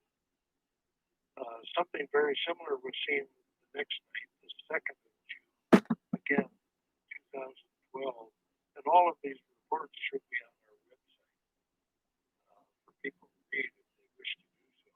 In 2012, I was actually in East St. Louis, living in friggin' Shiloh, Illinois, near Scott Air Force Base. Beacon Rock State Park is where it occurred. And I've been getting gobs and gobs of reports like that. One other report I'll cite, because it's particularly... Belleville, actually. I was living in Belleville in 2011 or 12. Maybe I was in Shiloh, I forget. So this phenomenon had been taking place for about a year at this point. An ex-U.S. astronaut from Athens, Texas, saw a cluster of these objects go over his head, the head of his wife. That's what I saw. I saw 13 fucking round, they look like coins going over my head really fast, going across the atmosphere, high up, not too high up, but pretty high up. They did barely left a little glowing vapor trail, but no chemical vapor trail. But he said there's one thing I can assure you, they were not Yeah, I was thinking the same thing when I saw those things. The list that you sent me, one of the lists, I should say, and I went through them, and I'm still going through them. It's some of the most fascinating reading that I have ever seen, and I don't know how many reports you have sent me, Peter, but let's see here, all the way through February of 2020. These are handpicked, everybody, from Peter, but 1965, 1994, 1994, 1990, all the way up through the 2020s. And I'm reading the witness descriptions of this, and there's nothing else. There isn't another conclusion to come to when you look at this, because this is hundreds. I mean, this is hundreds of thousands of reports that you have. But all this says is there is something going on in the skies. There's no question about it. Yeah, I feel the same way. And if there's one thing that, I guess two things that keep me working and moving forward in this very difficult job is what you just said. Something is taking place, and all humanity may be at risk as far as we know. And it's imperative that we get this information as quickly and accurately as we can. And most of all, get it out to the American people as quickly as we can as well. And that underscores the value and the importance of the many fine programs you do on the subject of ufology. I don't know where we would broadcasters like you allowing us UFO investigators good high quality airtime to share our data with a large number of listeners. It's very important. Obviously, the newspapers aren't going to do very much, or they haven't until maybe just recently. Well, and the reason for it, Peter, obviously I have an interest, but things have happened for me personally, where things that I can't explain. Steve Murillo from MUFON, and Steve was director of MUFON here in Southern California, Los Angeles, for 13 years. Clive, what are you doing? Marine Get back. Corps Get out of fighter there. pilot, graduated from Get out of the there. Don't Naval knock. Academy pilot. Clive, what are you doing? Very sharp gentleman. He knows what's going on. And the two of us, along with 20 or 30 other people, we were all together up in Washington, not too far from you. And in the middle of the day, 3:00 in the afternoon, Peter, this ginormous, and I'm going to guess here, 500-foot tall, spinning, it looked like a beer can, a black, tall, cylindrical shape, but it was vertical. It wasn't horizontal. It was vertical, and it's turning and going across the sky, blue sky, sun reflecting off of this, and it's spinning, and we're freaking out. We thought it was slow, and we thought that we were going to watch this for an hour because we had the big, vast, open Washington sky in front of us. It phased out. Right? And it just, and Steve, you should hear Steve in the video. It disappeared. And I was like, what? And I looked again, and it was gone. Just gone from the open sky. What it was? No. And so that's why I'm here, Peter. It's things like that. It's your sighting in 1954. It's things like that with Steve Murillo. And what do we have with something like that? We've got to figure out what's going on. I can tell you, with my boyhood knowledge of the F-104 Starfighter and everything else that I know and love about aircraft, that wasn't anything that I've ever seen before. It was incredible. Peter, let's take a break. We will continue all of this when we come back. Our guest, Peter Davenport from the National UFO Reporting Center. It's night one of UFO Week here on Fade to Black. More with Peter when we come back. Stay with us. Okay, so I might just call in a radio station if you want to hang around. Call in a radio station. I'll call in a radio station. Not this one, but another one. What are you doing? Get out of there. Back up. Back up. Stay back. Don't go in there. I don't want you in there, Bob. I don't want you in there. I'll call the radio station. I just keep saying that like Rain Man.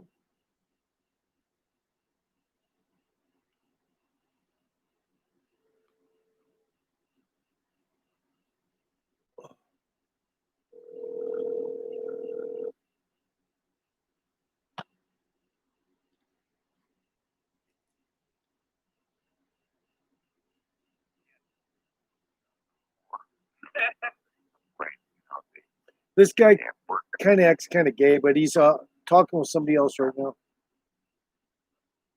Well, you got yourself a nice antique Jeep, and it worked just fine. So I guess you're there finally. I mean, he's Mormon, so you got to expect Enjoy him to it act through kinda the like winter. sanitized. You're going to be sounding. glad you have it.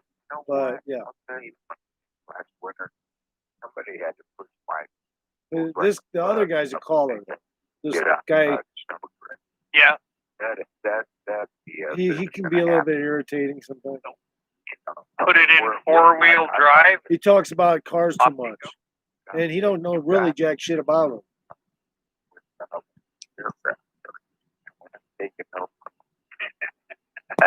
All right. All right, bye. Oh, hey, what's going on? Hey, well, lad. Get this button pushed. You're on K-Talk. I did. Hi. I don't know. Cool down. It sounds like the UFOs are in your backyard. He said the UFOs sound like they're in his backyard.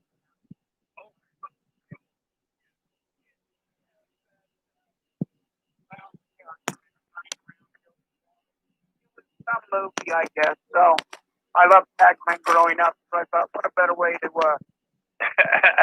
how to time while waiting for FT. Yeah, pass a couple of minutes. Yeah. No screener. You call this ktalkmedia.com number. It's well, this is the call-in number that I got. So you got to get the call-in number. 254-1640. 801 is the area code, then 254-1640. You can call in anytime you want. Talk with this gentleman. He's Mormon. Well, he's a retired. He doesn't get into Mormon. He has a different opinion. He's not Mormon anymore. So he's reformed. He's not a Mormon anymore. But this other guy, he's just a caller. Guy talking right now. I go in there dressed as a woman. Very unpleasant, but an article came out today that these sickos have gone in. 2 of them were arrested. 4 are going to be arrested, but they've gone into the women's bathroom, abused 4-year-old girls, and they had started selling pictures of them, so they were selling child pornography. Ooh, And child porn. Selling child porn. That's pretty bad. wrong on all fronts. But where is it? Nobody's covered it. The only station that I heard say anything about it was Tucker Carlson. Wow. Everybody else, not a. So I can barely hear it. Get your take on this, because this is what I've heard as a child. They should be castrated. And I don't mean chemically, I mean literally. And they spend the rest of their life in prison. I have a very... This guy's kind of just got stubborn, like he's just kind of stubborn. He makes his opinion known, though. He makes his good point, I guess, but he's one of those callers that he's not that interesting. That's what I'm trying to say.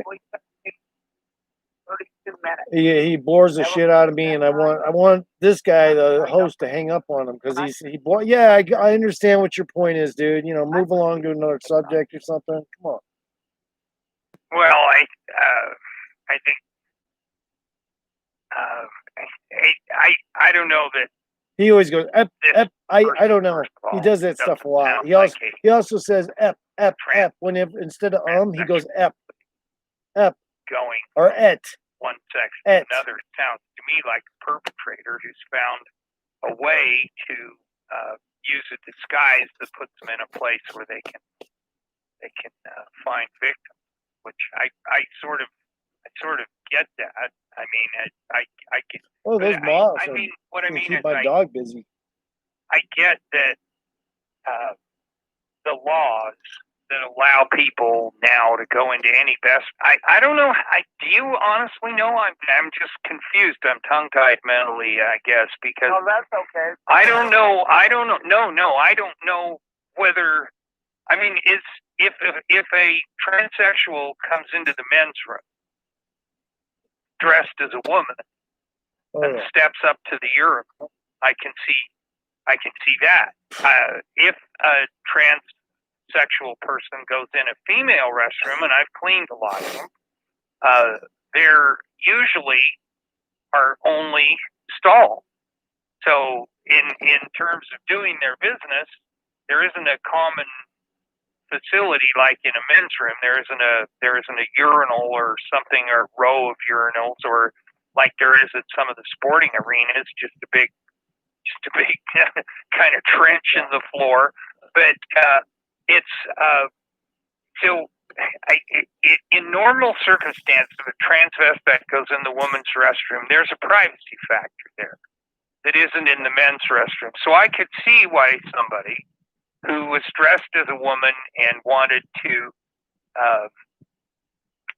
use the facility would be more comfortable going into the woman, because that's how they're dressed, that's how they're presenting themselves, and that sort of thing. And once they're in the a stall Reformed with the Mormon's door closed, view. gonna know. I don't know what else to say. I don't want one in my by looking at the even going near me. No, if they were standing up facing the toilet or sitting on the toilet. So, I mean, somebody could possibly tell from looking at the shoes, but basically, I mean, they can use the facilities in private, go over and wash their hands at the public wash station, and Numbers leave. 801-254-1640. Whereas if a person is dressed as a woman, 801-254-1640, they're going to get nothing but attention. You know what I mean? Exactly. Now, that's what Mormons act like. I mean, saying, well, look, if a person is but he's presenting Reformed. themselves as a sex, they should be able to go into the bathroom. I think he still that likes to talk about Joseph Smith with people about this. If a girl takes He the hasn't hormones completely thrown and the has topic a out. mustache, she should be able to go in the men's room and go into a toilet stall and. Oh, my coffee's done. Hold on. She's got real skill. But there are women that can do it. But it just, so to me, the bathroom policy, people have to pee, whether they're presenting as a woman or a woman is changing to a man. People have to pee. And you have a private auction in the restroom, pretty much. And so use the one that matches your clothing. Now, that is a policy. But some criminal, some child molester thinks to himself, oh, boy, I like little boys or I like little girls, so I'm going to dress appropriate so I can go into the restroom and I'll get in a stall and wait till somebody comes in and figure out how I can get away with whatever it is I'm going to get away with. How does stuff like that happen? I mean, I knew where my kids were if they went in the restroom. I mean, they weren't gone for like 15, 20 minutes. They were in there doing their thing and out in a little quicker than that. And if it wasn't quicker than that, I would have been in the restroom. I don't care what sex it is, trying to find my kid. So one of the things I always come to with these kind of stories is, where the hell are the parents? Exactly. Where the hell are the parents? Are you just absent when you should don't be walk to the bathroom with their kids. paying attention? Do you just take your That's where the child to the parents restroom and what? Go walk down the mall and Wherever shop they wanna for a be. while and then come back? Unfortunately. I've never been like that. I did let my kids kind of have a little taste of freedom at the mall, but That didn't involve, Did you hear that? and, That's you know, kinda funny. huge Taste the amounts freedom of at the time. mall. So I don't know. You're right. When It's a when I freak read show at this, the mall, though. I also sat there going, Taste the freedom. where the team for the parents? Because there's no way this could have happened. It's The like parents a were in there Walmart with on the kids. steroids. Yeah, there's a lot of You know, plastic, beautiful and when I people, read but there's also, 4-year-old, those I ones thought, that are why would opposite you let a at the 4-year-old mall child with tons go of in a makeup on. bathroom? And it's like, Absolutely. Jesus, why even I mean, bother? this is insane. Unless it's a little girl and she's going in the girl's bathroom and she's done it many times and you're the dad and you're standing out there waiting by the door. And if that's the case and she's been a little too long, as soon as a woman is walking in, I go, can you check and see if my daughter's okay? She's been in there a little too long. Well, what's her name? Right. I mean, it's like, and it just, I'm with you. A 4-year-old kid in a bathroom is, to me, is absolute irresponsible parent. Don't knock the fan over. It just, Get back. so let's see. I'm looking at the Target's bathroom Stop it. policy that was issued in April of 2016. Target changed its bathroom policy from having female-only bathrooms and male-only bathrooms to a gender-inclusive policy. This meant men who said they were women could enter women's bathrooms and vice versa. The study authors analyzed media-reported offenses before and after the policy change. Do these fucking the The one question top I got is, do sexual these offenses the transvestites study realize tracked what were a upskirt parent would do, though? I mean, if you think it's peeping bad at a Tom soccer match or a baseball and match men exposing their bodies to two women. different dads have fights over their The kids study playing, tracked what over do you think 200 somebody that catches one of these reported perverts incidences between would do? 2003 What do you think a normal person would do? Probably go over in the edge. Target baths. Yeah, The probably go over study the showed edge. that women Right and there children comprised in front of everyone. 99.1% So a lot of these of the victims in the offense. transvestites, they don't even realize 34%. well, of if the they do victims realize were children. they know they're treading So on the dangerous majority territory. of bathroom crimes are exposures to women or upskirts, which is where somebody slips up behind you and inappropriately, I guess. I'm not an expert on it, but the most likely reason for the increase, the study officers concluded, is that Target's policy signaled to sexual offenders that voyeuristic offenses would be easier to perpetrate in Target stores than elsewhere. So it is certainly not, according to this article from the FamilyPolicyAlliance.com. That's where it's coming from. I can hear them better now. It is certainly not conclusive that people who identify as transgender are more likely to commit sexual offenses. What is true, according to the study, is gender-inclusive bathroom policies attract sexual predators. Bob, get back. Get off. It's crazy. No. I remember. Get down. I did dirty Get work down. for. You ever heard of Not Maine getting Company? up there. Get down. I have. Put it believe. down. Put your paw My down. first job out of the military. Get I your did down. security Get at down. Maine Company. Good boy. And we had. I worked at the Brea. Don't get up there, Brea Five. Bad. Don't do that. We had it of this. We had security. One of the main things, we actually hired an extra person on to deal with this. Never had any problems in the women's bathroom. See what I tell you, this guy's hard-nosed caller. He gets irritating a little bit. He just keeps talking, but in a way that's kind of boring. Hey, Five, get down. Get down. And we were busting ass left and right. Left and right. Thank God I didn't have that job. But the guy that did, he had at least 10 to 12 arrests a day. And I'm just thinking back to then and how seriously it was taken. See if I can turn some Also, of these lights great bus back then. If a child under, I think it was under the age of 8, was allowed to go in and no parent was with them, or at least outside the door, they got cited. It's amazing how we've changed from then to now. And again, brought up a great point, parent factor. I'm on the line right now, so if he answers, I'm talking. In this article, because I don't know what subject to talk about though right now. I'm not trying to stay on topic because it's a free for all on this show. Well, Any topic is fair game. I had one daughter, the oldest, and 3 little boys when I was a house husband. Go for the mom. For 12 years. So it wasn't like I just did it on a whim. I did it for over a decade. I took the children everywhere, just like any parent who's driving a bunch of children around. We went places, and I would go in the restroom with the boys.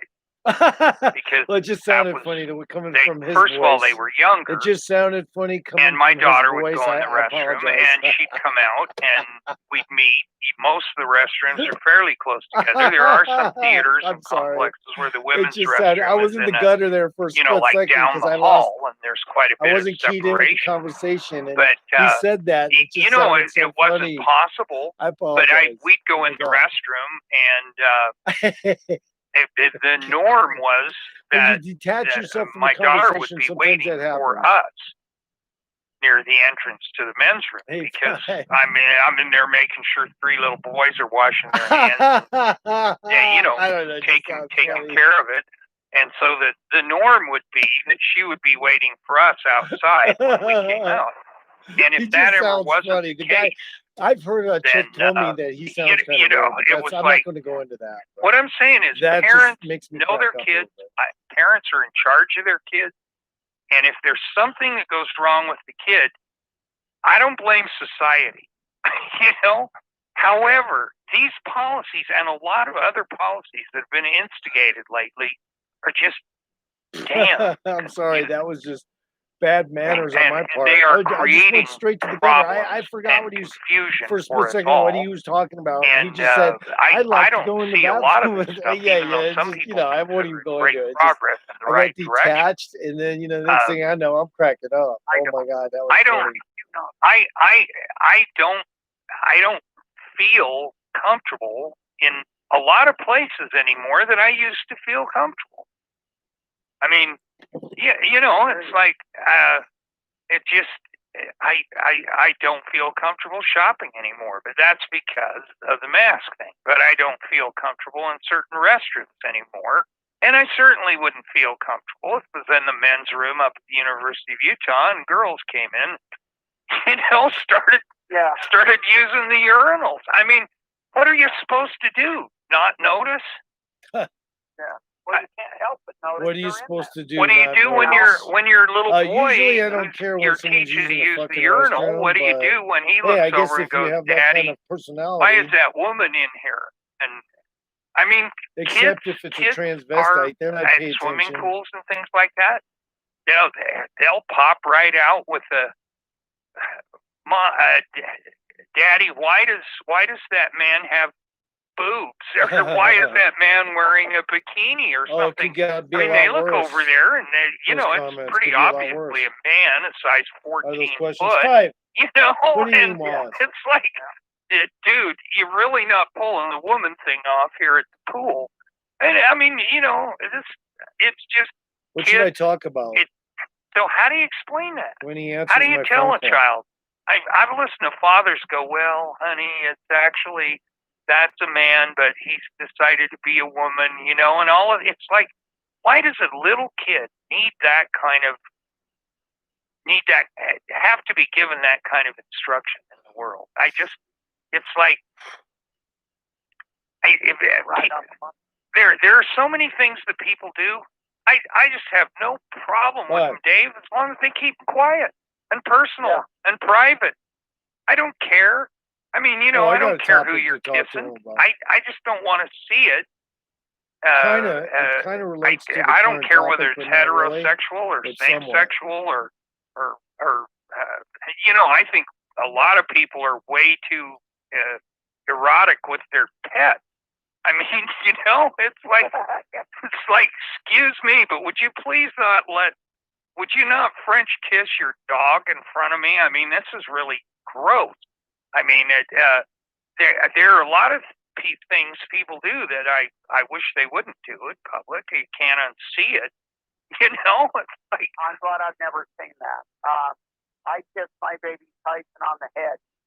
Never gonna French kiss my baby. well, Boy, that's I mean, I'm being a little deliberately disgusting, but it's like if a dog's licking your face and they're licking your mouth and you're laughing and smiling at them and all of that, and getting your mouth licked, that's what I'm talking about. It's like, I agree with you on that one. that's a little too much for me. It's like, and especially when their friendly dog wants to give my face a nice licking.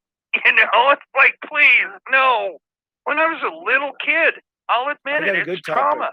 When I was a little kid, I was walking up across the lawn at somebody's house, and a Great Dane came bounding out of the garage, all happy to see me, jumped up, put its paws on my shoulders, which caused me to flatten right down onto the back of my head on the grass, and this great big drooling face, you know, it's like, no! It's like, He's scared oh, of dogs. man, it drips of drool. No wonder he's talking about him like I mean, that. it's like, oh, isn't that cute? Everybody's, oh, isn't that cute? Yeah, well, it hurt the back of my head, and I'm sitting here fighting the gag reflex as the dog drool comes at me. It's like, no, I mean, I understand, and not everybody loves dogs. Not everybody can be around He dogs. doesn't like dogs. And if we're going to make all this effort to make sure that a person with peanut allergies He's scared of doesn't have dogs. to What are you deal going to do? with some sort of Guy's scared of peanut dogs. mojo So he traveling makes up through false the air in their doctrines direction. about what he thinks of I dogs. mean, you know, to we satisfy should his own be able stupid to be behavior, which considerate is he of can't each handle other enough dogs. that we keep private things private. Shut the fuck. But hey, you know what? With you talking about children, I had to ask you a question. Sure. Drop this caller, by the way. No. He's been on like a half hour. Okay, because I was didn't going to think end you my were, fucking stream. but I know you've got children, and if I remember, you and I talked when you were over at Radio 1 with Milk Crenshaw.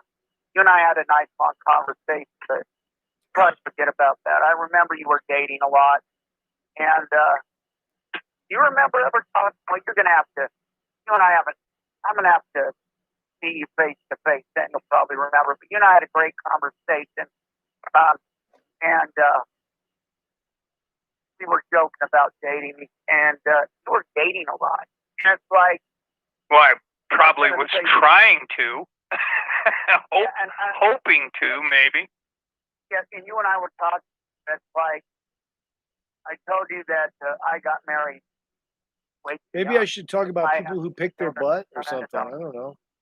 Just in front of you. It's like, I was just wondering Just if to, you'd you ever know, settled down, because since you and I have throw a little wrench into the topics, so I'm to done with speak. marriage. I've been married 3 times. That's it. No more. I'm done. Over. I was just wondering if you'd ever found the right one or not. I've been married several times. Several times. My oldest son comes from one marriage. My next He's been four married come like 3 times. He's another so marriage. vulnerable to And, every woman, and he gets I it. He don't believe basically in having cannot stay married. children if you're not married. He's such a pacifist. I agree. And See, I had my 5. daughter with my That he first can't wife, hold on and to I his had women. That's what it amounts my to. He really But, can't. by the He's same been married token, 3 fucking times, divorced 3 fucking times. I'm not as Kids from opposed every to the single idea mom. of divorce. If people, the most damaging thing to children is contention, arguing, angry. The silent treatment hurts the kids just as much as it hurts your spouse. Be People careful, that man. aren't getting along, people that are constantly yelling in front of the kids. In a lot of cases, and that's why was at one point very heavily involved in helping to get every parent that gets divorced in the state of Utah now has to take a class in order to get the divorce. They have to take a parenting class on how not to drive their children crazy when they get divorced. Like, it's very damaging to a child if you try to make the child pick sides. Right. Like, if you Mouth constantly under your putting your legs. spouse down, you're putting what down happened? that child's parent. Oh, And they come don't on. want, Move on I to mean, the they next can caller. handle two SP, parents who that's get the guy's divorced name. a lot easier than Number they is can handle 801-254-1640. the There's psychological no effect of screeners. one parent You who's just wait till constantly he trying to answers the get them call. to hate the other You hear parent, white noise go off or and on. using them as pawns and continuing the contention that caused the breakup of the marriage. I mean, it's not a good thing.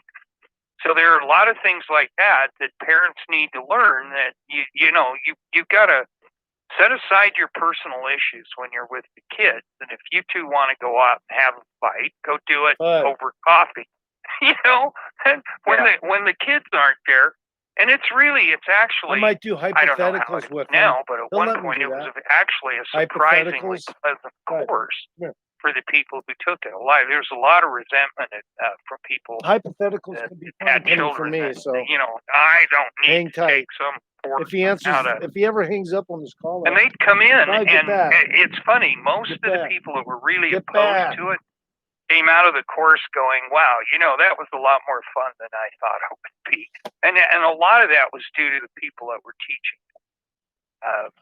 Just marvelous. Val Hunter was the primary social worker that was involved with that, and she's funny. She's got a sense of humor. She's got a real down to earth way of talking about things, and it's not. You just don't feel like you're being lectured to. It's like, and I don't know. My children actually did just fine with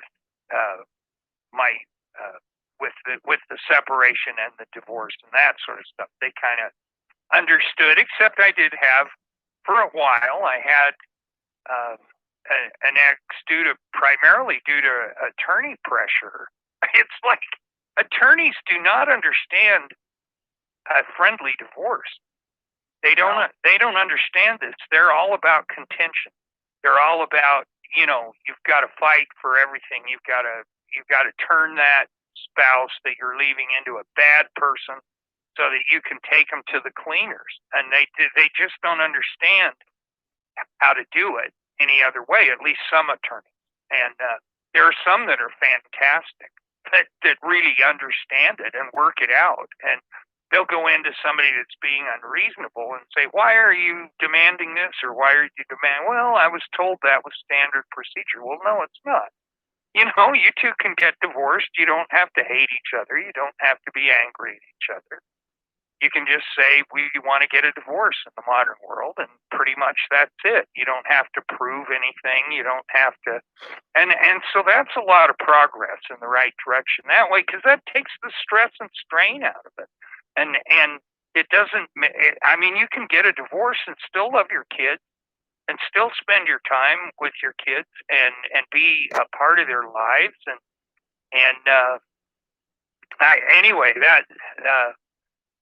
But going back to just cap up the bathrooms, because here comes the music for the news.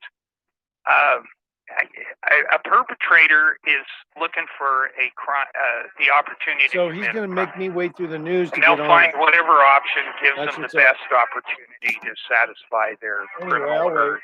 What the Gotta fuck? go, man. That way you can hear me talking on the radio. Whoever's in live here. I'll be back. K-Talk Radio, KBJA 1640 AM, Sandy, Salt Lake City, and all across Montana. Bring you live, local two-way talk. When you're hiring, you don't want to waste time sorting through dozens of irrelevant resumes. You want an efficient way to get to a short list of qualified candidates. That's why you need Indeed.com. Post a job in minutes. Set up screener questions based on your job requirements. Then zero in on qualified candidates using an intuitive online dashboard. Discover why 3 million businesses use Indeed for hiring. Post a job today at Indeed.com/hire. Search for greatness. Search Indeed. If you run a small business, you know there's nothing small about it. Dell's Small Business Technology Advisors are here to help with solutions tailored to your business. Get the latest technology like Dell laptops with Intel Core processors. Plus, with free shipping and a price match guarantee, you know you're always getting the best deal. Talk to a Dell Small Business Advisor today at 877-BUY-DELL. That's 877-BUY-DELL. The national debt is now over $20 trillion. What happens next? Rising inflation drops in the dollar's value. Some experts say another crash is coming. You can fight this, not with stocks or bonds, but with gold and silver coins in an IRA from Augusta Precious Metals. Call 855-858-5807 and learn how an IRA backed by physical gold and silver can hedge against inflation. Call Augusta Precious Metals right now at 855-858-5807 and get a free gold IRA guide. Call 855-858-5807. It's the little things, like getting flowers for no reason at all. Aw, love you too, boo. Or feeling the love from your favorite store. At Bell's, customers get all sorts of perks, like Sal's Sizzle Rewards, which give cardholders double points every day on every purchase. Or Club 40 and Fabulous, where everyone 40 and up gets an extra 20% off on Tuesday. You are listening to K-Talk Media, KBJA, AM 1640. Dandy, Salt Lake, and the entire Wasatch Front. Live, local, two-way I talk. don't know, I look grungy that way. Like I just walked out of a sewer. But hey. Yeah, a little grungy. This is Howard from townhall.com. I'm Patrick Foss.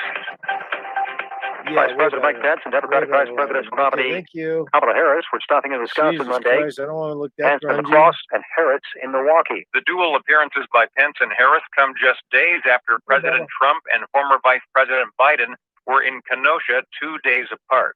In 2016, Donald Trump won Wisconsin by less than 1 percentage point.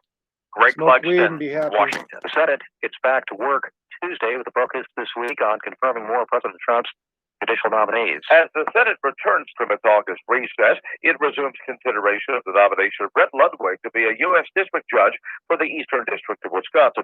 If approved, he'll become the 147th Trump nominee confirmed to the district courts. That number should rise later this week with 4 more nominees up for consideration. If approved, they'll take up roles on the district courts in the Eastern District of New York and the Western Districts of Pennsylvania, Michigan, I don't and think Virginia. Jodie Foster would let me fuck her, but More deaths have been I was just tied thinking to about that. Hurricane Laura. Louisiana officials have reported 2 additional deaths tied to the storm, bringing the state's total to 25. The Louisiana Department of Health says that a 52-year-old Grant Parish man died of a heat-related illness while removing storm debris. A 25-year-old man, he died of electrocution after coming into direct contact with a power line. The coroner has confirmed this death was storm-related. There were 5 deaths in Texas, also attributed to the storm. John Stott reporting. U.S. Forest Service says it will close national forest in southern half of California and add restrictions and others because of dangerous fire conditions across the state. The closures went into effect Monday, and no reopening date was announced. Extreme temperatures across the Southwest and a record-breaking summer in Phoenix pose additional threats during the coronavirus. This is townhall.com. God's word is power, and we need to be in his word every day gaining wisdom. God is very patient, but because of our immoral society, we are drowning in debt, have poor public education, and corruption all around us. Our founders would be horrified at what the Democratic agenda has become. With the right and left fighting each other, they get none of the work done. Please go to profittoamerica.com. We're going to lose America. You can't remain silent. That's profittoamerica.com. On September 18th, don't miss Infidel, the new heart-pounding political thriller inspired by true events. You are an American spy. What? Infidel tells the story of one man's incredible journey of faith and survival after being kidnapped in the Middle East. And his wife's courage to never give up on him. It's terrible. When his country abandoned him, his freedom became her mission. I think you can use my life. Starring Jim Caviezel. Do your job. See Infidel, only in theaters September 18th. Americans mark Labor Day. A research fellow with the should I Heritage talk Foundation about? My says black Monday was an girlfriend that I opportunity had to at honor the the strip work club, Americans or for the betterment of what should I society. talk about? Or how about, I'm going to go on the radio in a second. Fundamental, not just After the top of this, but I all these think commercials. human nature and Well, what should I talk about? playing, Or how about, the value you know, that, a lot of we people will produce criticize out what of they're work poor is at. something that is foundational for all of us. Rachel A lot of people Wrestler criticize spoke what to the they're Salem Radio poor at. Network. You know what I mean? Throughout That would be a good history, there topic. have been technological advancements that have naturally because eliminated by some proxy jobs, they but don't then really they have also give a way to rise to new socialize in jobs that direction. and If it has to do with astonishing something new products paranormal or and not, services or whatever the that case make may be. everybody better off in the long So run. yeah, I'll talk about a few different things. Notice Foundation research Just like fellow that when he Rachel answers Ressler says on the while there phone, is concern about workers being displaced in a and more I'll technical start society. talking whatever I feel like saying. You're listening to This is K-Talk K-Talk Radio, Radio. KBJA The number is 1640 AM. Sandy, Salt Lake 801-254-1640. City, There and is all no across the screener. Wasatch Front. Bring you live local two-way talk. 801-254-1640. You can call in as Stand well. by for exciting news from Affordable Mattress. It's also Affordable Mattress has purchased ktalkmedia.com, but this truckloads of call-in closeout number beds is from a national mattress firm. They have powered adjustable base 801-254-1640. beds for only $199. Main topic Queen is size fair pillow game, top no beds, only screeners. $149. No interest financing. 90th South, 1300 West in West Jordan, or call No Darren screeners. 801-917-4555. That's Affordable Mattress. Let's see what 90th happens South with and this, 1300 where this West in goes. West I don't Jordan. know. Look into any I'm not great sure what I business, want to talk about whether because it's this a guy can get manufacturer irritated because or a hotel, he's so a sterile store, in Utah bound, or hospital. he's from Look into Utah. each and every one of them, He's so and you'll find Mormon the same thing. sterilized. He really Great doesn't have people. much of a At personality, Kronos, but we believe he that gets great mad like a little businesses are spoiled powered brat, by even though great he grew up people. poor. And with Kronos So, Workforce Solutions, we'll help you just find them, remember that. keep them, and Because he's engage Mormon, them. he doesn't Learn know how to more at socialize with people Kronos.com. who use Kronos, workforce innovation that works. recreational drugs. He doesn't even I know, was diagnosed with like Led diabetes, high Zeppelin, blood Black pressure, high Sabbath. cholesterol, He terrible doesn't acid like any of that reflux. shit. Are you sick and tired So of you being gotta sick know and he's tired? Wouldn't you rather Mormonized. be healthy, energetic, and fit? I'm Dennis He's Black. 10 Mormonized. years ago here in Dallas, I developed a Let's Texas talk to size the solution Mormonized to guy. America's health That's crisis. what I have to say.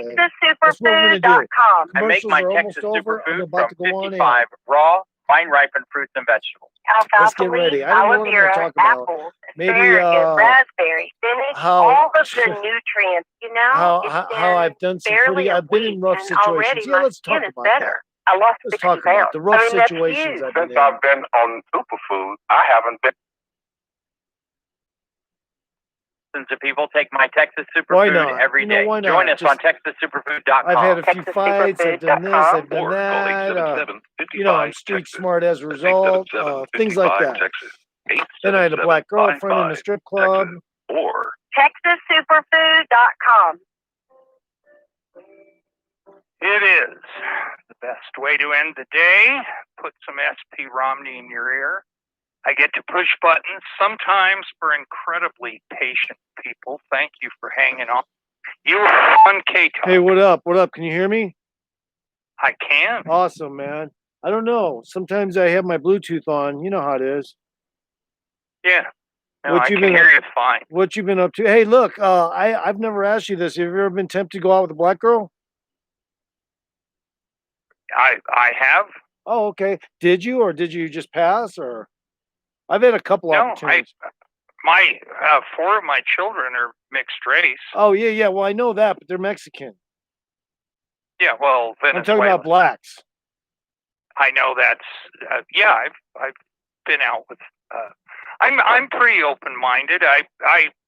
What I find attractive about a woman is attitude. Right? Yeah. If Well, how about somebody this? like- How about if this? If they treat you like a king, you're gonna feel like a king. Doesn't even matter if they're kidding or not. They're good at it. Yeah. That's exactly right. If somebody likes me, I'll like them back for a while. The women And will unless purposely they give me a reason, Well, the reason I'm not is going to stop. The reason is if they treat you like a king, you're gonna feel good while you last, but chances are they're just bullshitting you. Well, sometimes. So anyway, I mean, and the other thing is nothing lasts forever. I mean, in Dallas, Texas. Well, that's a good excuse. In Dallas, Texas, people don't go into a relationship with the expectation of forever. They go into a relationship with the expectation of I'm going to get to know this person during the time I'm with them, but it's not a guarantee that I'm going to always be with them. And Right, like when I was at a strip, stretches longer than others. when I was at a strip club, I was basically seduced by a black woman, and she was good looking, but she wanted me to get introduced to her mom and dad too quickly, and it was just going in a weird direction. Even before I decided to jump in with her, can you believe that? Yeah. I mean, even before I decided to jump in with her, she was getting her mom to enter so she could introduce them to me, started introducing me to her family. And I was like, you know what? This is not going to work. She wanted to see how you'd react. I was great about it, but I knew right away what was up. Alana, I mean, some people want their dog to like you. Some people want No, it's a good thing, but I mean, you to. It's a good thing. They want you to meet their family. They're promoting you. They're promoting you. Yeah. Anyway, she was cool about it, and her mom was very attractive, and I'm sure in her younger days, who knows, maybe a lot more attractive. She was really pretty. I mean, she looked like a retired star, or something. But anyway, movie star pretty. Yeah, but she was overweight, but you could tell that was just from being a mom and all that. But you can tell when they got good skin. A lot of people put some weight on when they get older. That's just so I was thinking, if I might even go for the mom though. I was thinking of the mom, she probably got some money because she looked like she had money. And but I just decided not to because the over expectations on the part of the black woman that was interested in me, just a little too much aggressive and in front of everyone. And it was like, and it's like, no, I'm not trying to do that at my job. Please stop that. I'm not saying I don't like it, but you can't do that at the job while I'm working. You're going to make me look bad. Because the bosses would overlook it, but it just goes down in record that you're doing all that promiscuous stuff or in public. You're really not supposed to touch, like she was sitting on me, and she was, so like, you're not really supposed to be overly familiar, and I get it. Yeah. But you know what? It's okay. I appreciated that because that to me that's just like flattery. Whenever a person, especially if they're from a different culture and they still like you, it kind of flatters you. Well, I never thought of any of that. I mean, the different culture and stuff like that. I mean, people are just people you meet. You talk to them if they're interesting. I never flatters thought me to if myself, they're from another culture. This girl's obviously Asian. I never thought to myself, this girl's obviously. It flatters you because this or that or the other. Right? Because what she's doing as a black woman, she's basically saying, "Homeboy's got a big enough thing down there." I'm serious. I mean, she's basically complimenting you without you realizing it. But most people realize it. See, a black woman's useless. Well, I really don't know that has. I think it does. To do with it I think it does. But maybe. I think it does. It's a signal that you are not small. People are attracted to people for different reasons, and a lot of times the things. A lot of men are really attracted to big breasts, and there are a few men that are not. Well, and then I like them. Look, I can't say whether I like them all the time or not, because once in a while you see one that just has the most unfamiliar looking shape, but it looks great, and you're not even used to seeing it. There are a lot of women that like hairy men. I mean, they want a hairy man. They want by a the beard. way, you're on live stream right now. Oh, cool. Yeah. They want long hair. They want long hair. They want bear hugs, and I mean, it's like, and some women are really that's just not appealing to them, so they look for a guy who has a totally different body. So what do you think about people like Howard Stern? If they were, let's say, the way he acts, the way he's progressed through his show, the kinds of things he used as entertainment. What do you think that was impressive enough and the right direction? Probably not initially, but you probably saw how famous he got and couldn't believe it, right? Well, he's got a lot more millions than I do. So like, I mean, but you can't associate yourself with success, but he's a shock jock. But you didn't watch it, did you? You didn't listen to it. No. Okay, see, there you go. I'm not a shock jock. Exactly. And frankly, he's too coarse and too crude for me. Well, what do you think? I love Phil Hendry, but when he got coarse and crude, God, it bothered me. Yeah.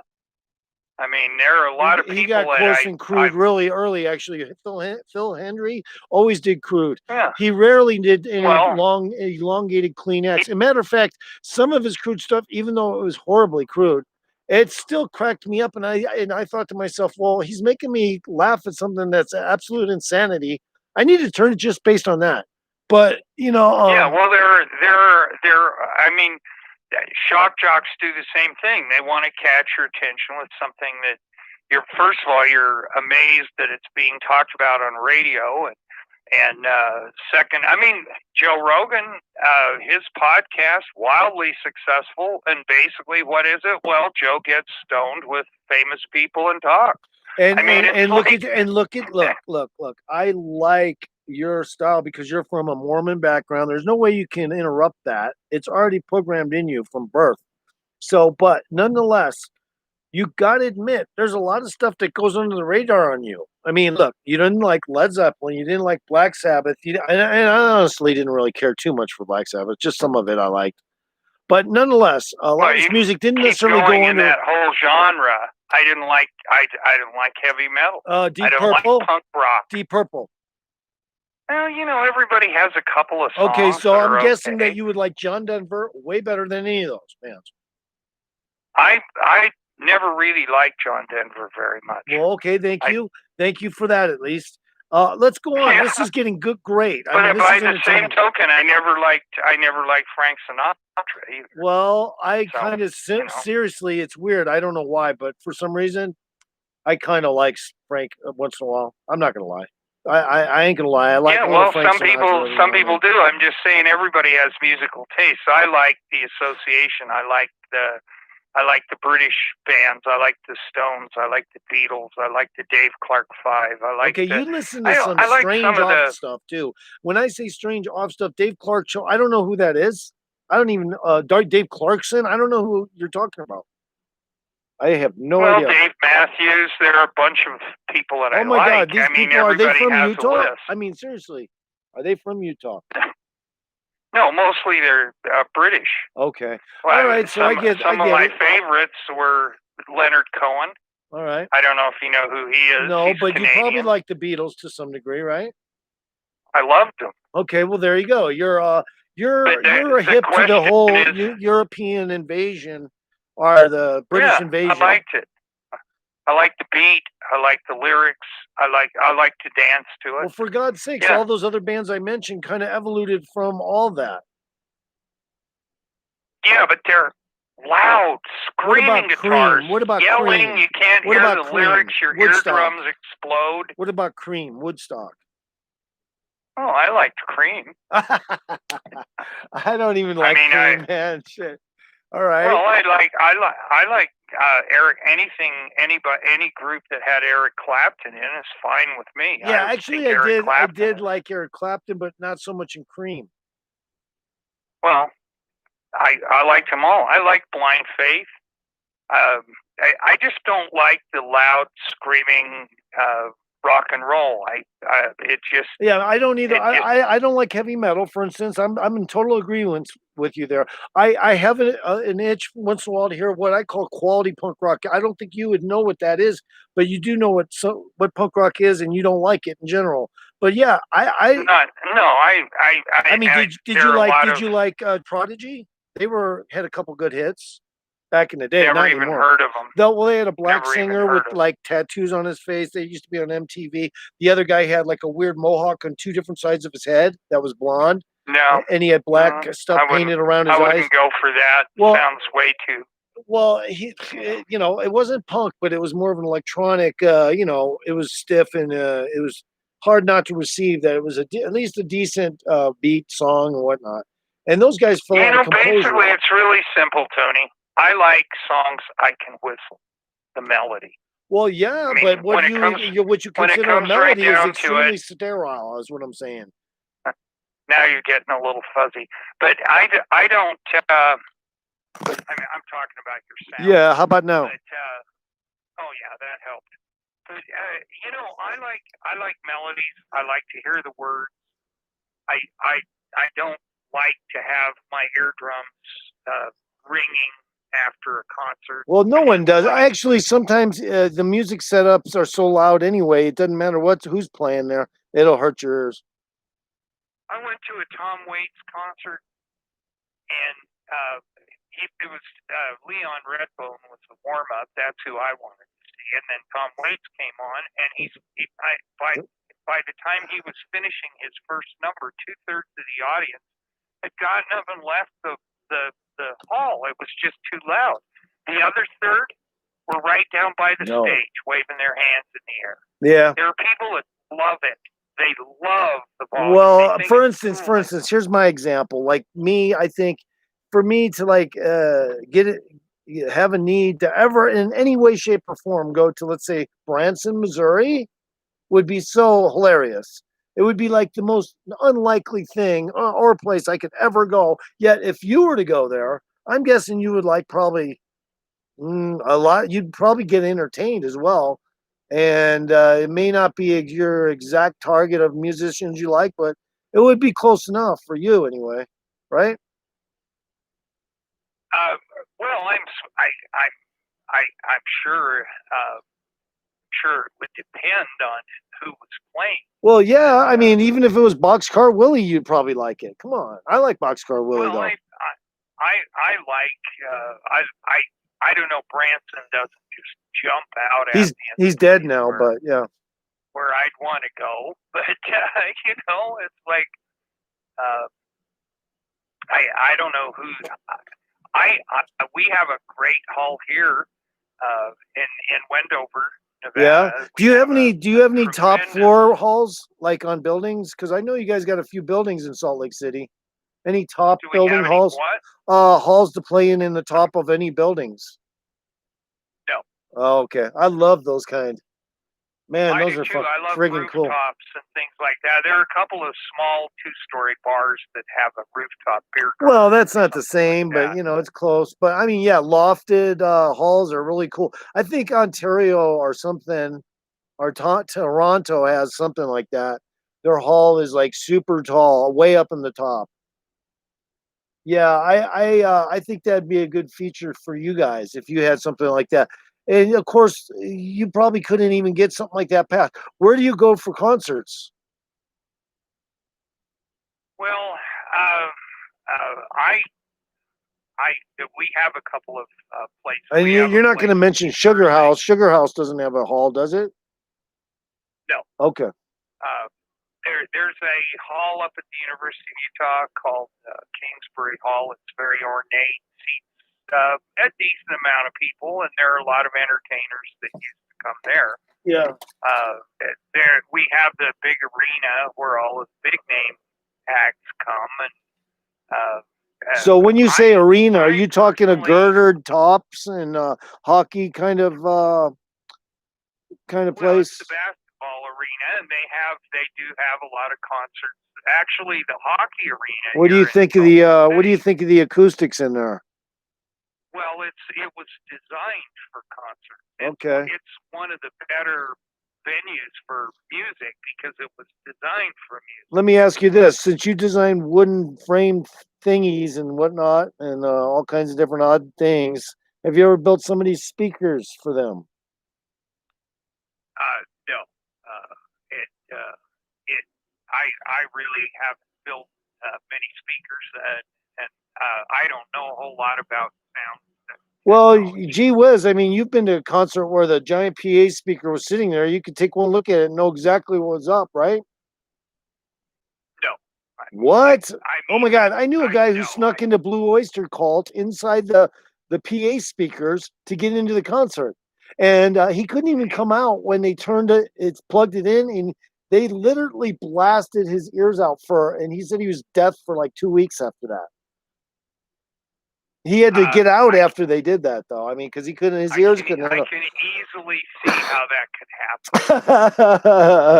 happen. But they're big. That you can get in there, and you can fit in them. They're so big. And okay, I'm looking here in Branson. The top things appearing in Branson: The Amazing Acrobats of Shanghai, maybe, but it's not music. Right? Yeah. Noah and the Musical Sight and Sound. That doesn't do me. Dolly Parton, Stampede. Well, those are the guaranteed Branson things you're going to run into. But I mean, on the side, they probably even got Country Joe Fish down there. I wouldn't doubt it a bit. They do have folk music down there. I think a lot of the bands that you'd be surprised at the bands that are at the Peppermill, which is the closest place that's kind of fun to go because, of course, it's in Nevada, and you can get drinks while you watch the show. And, do you ever get caught up in a scenario where there's a bunch of guys running around doing line dancing? I hate that. I can't stand that. And women and guys. I don't know how to do it. But just to answer your question about me personally, when do I mostly go out to hear bands or go to concerts? I go to hear local musicians. I like live bands. I like local bands. I know a lot of local musicians, so when they're playing at a place, they'll tell me where it is, and if I can work it out, I go. That's why I started taking Fridays off. Right. Started doing the show on Sunday through Thursday instead of Monday through Friday, because Friday night I have a lot of friends that would love to have me come and hear their gig. And so Is it Monday? Is it Monday? Yeah. Okay, good. Because tonight that means that Sean is on, who is his show is called. Let's see, trying to remember the name. What's the name of Sean's show? It's a really long name, like Dr. Grimmy's Conversation Extravaganza. There you go. Like that. I don't know. Well, anyway, it's a good thing. Hey, I gotta all right, move man. on. All right. I got a lot of. No problem, buddy. All right. See you later. All right. All right. So that's all over with. No, I call up once in a while. When he wants to call it off and go to another caller or just whatever, I just hang up. Say, okay, thanks. I'm very friendly that way. God, this is too hot. I got 2 shirts on. Oh, this one's got to come off, though. Way too hot. I should just point the fan at me, though. That'd work.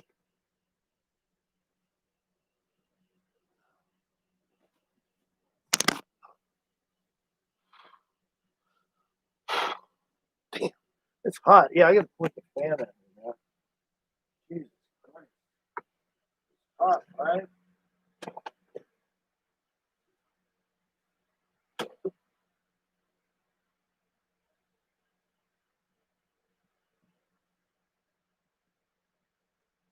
Hi, what are you doing? What's sniffing over there? What's sniffing over there? Yeah.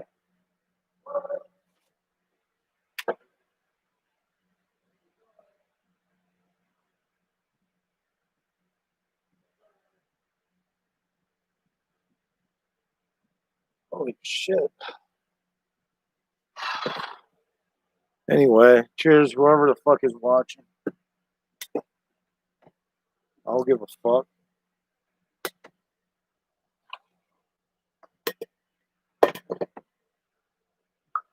Fucking cheers. I don't give a fuck. One time a friend of mine called me over to a house, and I ain't gonna lie, man, this motherfucker, he'd be hanging around some fucking young girls when their parents were gone, and he's trying to get me to hang out there. I'm like, dude, they got their fucking underwear on. Fuck you. I had to laugh. I had to leave. I just said, you're insane, dude. Invite me in this house. I fucking can't believe they're all hanging around us with their underwear on, and that's it. I'm like, no, I gotta go. That motherfucker was crazy. Brad Hennihan. I was like, I gotta go, bitch. You fucking are insane, dude. You can fucking get me into trouble coming in this house. I fucking said, I gotta go. I left right away, and I left without my ride because my ride already took off. So I was gonna get a ride from someone else, and yeah, he just said, "Come on over, there's chicks." And then I got over there, and they're fucking too young. I'm like, no, that ain't gonna work, bro. You gotta fucking go. Bye. No, I can though, Radical Panda. I can do pranks. I am good at pranks, so I'm sticking with your idea. I could probably do one right now. Let's do a prank, I guess. Yeah, let's do a prank. We're good.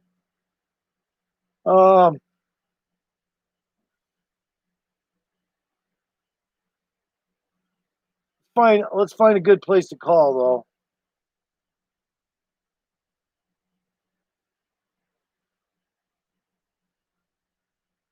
Oh, okay. Let's try Schneidhorst, St. Louis.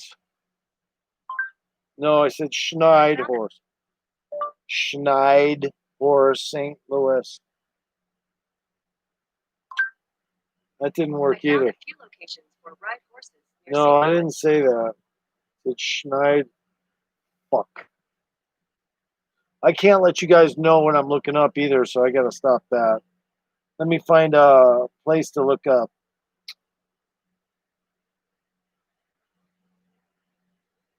Oh, I gotta plug my phone in.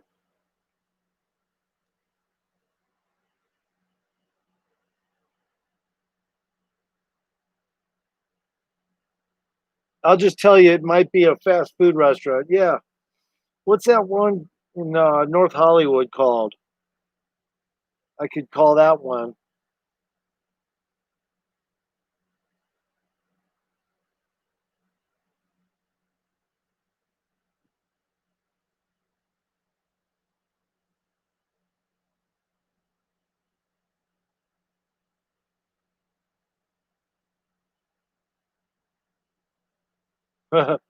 Yeah, man, I used to live in North Hollywood.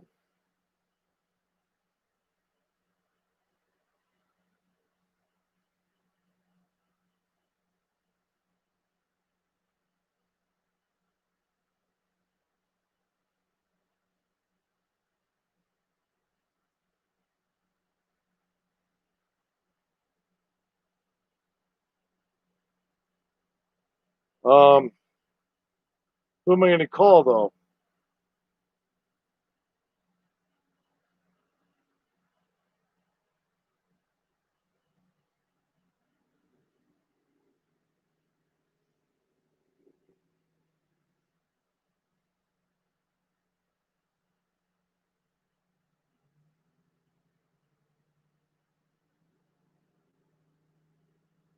How about Denny's?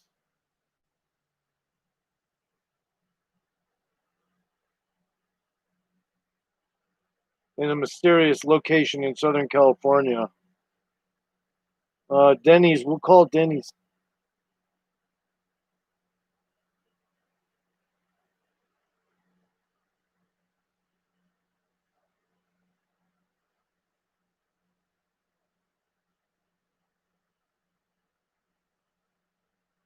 Yeah, Denny's. It is.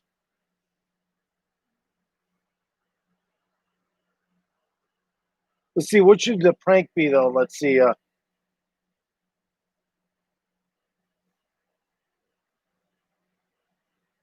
Yeah, we was wondering if we could rent your parking lot for the night. We got a bunch of monkey meat that we need to drop off for a ride tomorrow, but we need to get some sleep. We're going to park somewhere else and just kind of leave the monkey meat in your parking lot.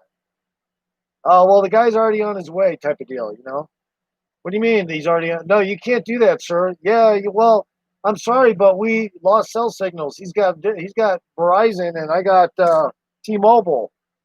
And it's like, well, it doesn't matter, sir. He can't come by and drop that stuff off.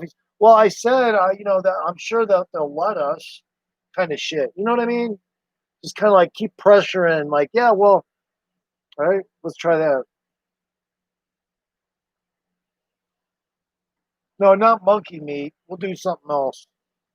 Not monkey meat. Let's see, because that doesn't sound realistic. Uh, hmm.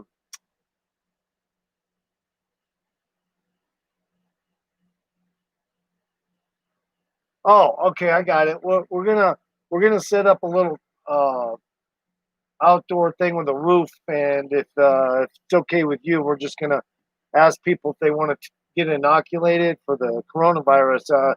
We're a bunch of transvestites, and we're gonna just sit there and give people free information on how to get inoculated.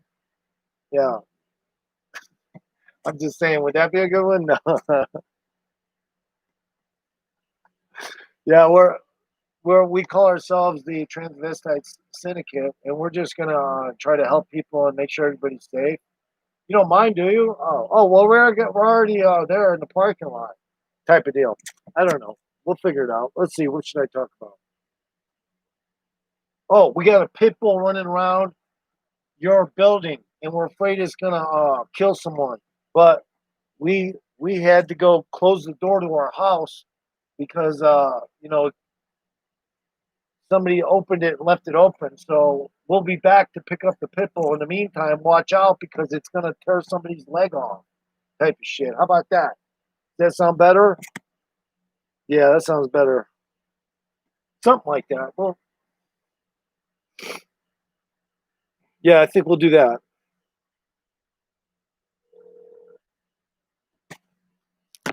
We're open every day of the year. Order anytime at Denny's.com.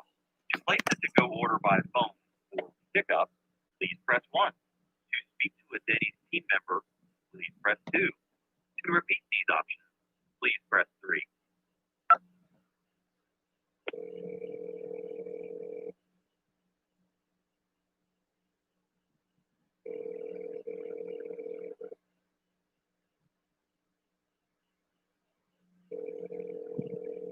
Thank you for calling Anybody Fire. My name is Jorge. How can I serve you? Yes, Jorge, we got an issue. We got our dogs got out of our van, and somebody said they were running towards your Denny's and were hanging around the dumpsters, and they're both pit bulls, and we're trying to get them.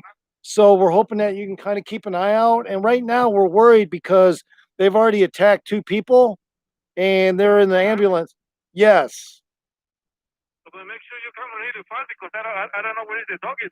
Well, I know. Well, that's the problem. See, we got arrested Why you don't call the cops? because we got arrested. Jorge, we got arrested, but our dogs got out. Okay, well, you need to do really bad. Well, we're in LA, man, right now. We're in LA. Okay. So,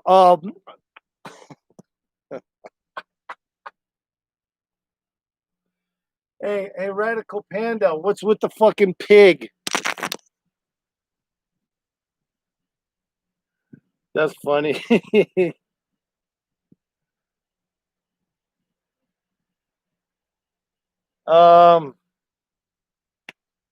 Anyway, he didn't want to hang with that. Why you calling us? So he thinks there's pit bulls running outside now. All right, that's cool. Let's do another one.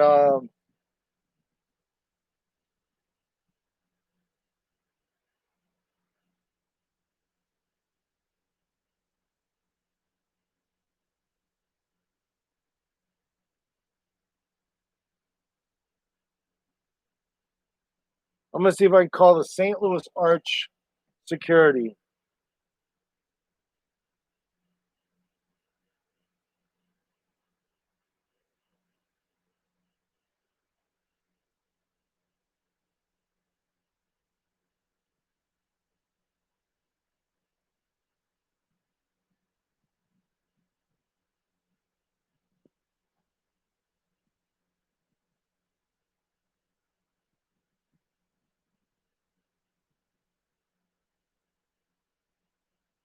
See if they answer. I mean, it's not open, is it?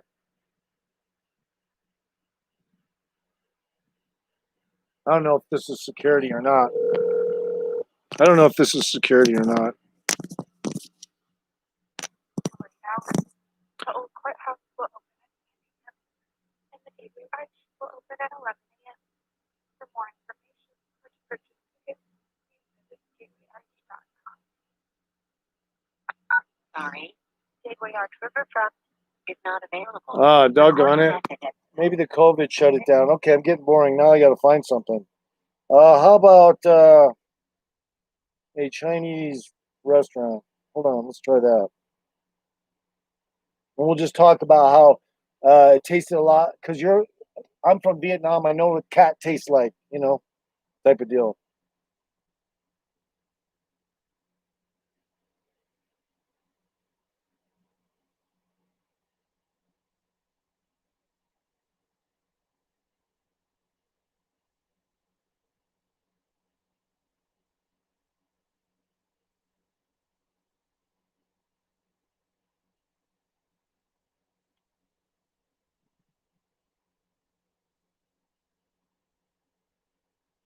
place. I don't even know if it's open, but we'll just kind of razz them a little bit. See what, keep them on the line. You know how it is.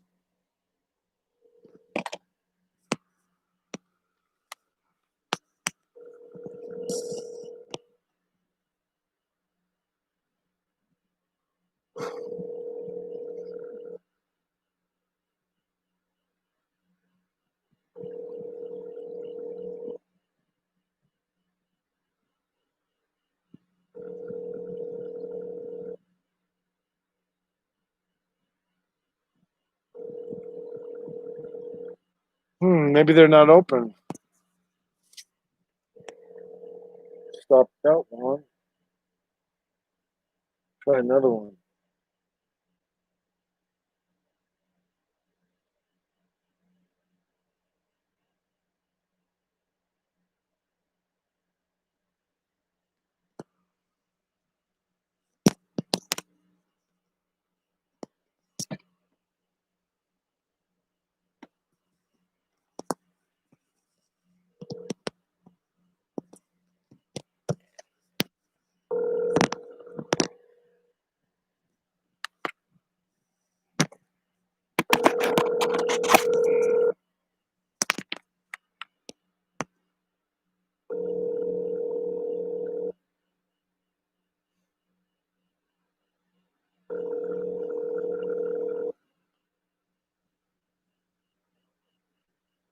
Well, I guess these restaurants are closed. I don't know.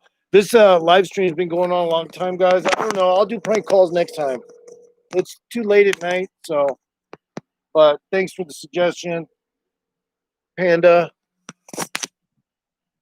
Yeah, we're gonna end the live stream just for shits and grins. Peace out.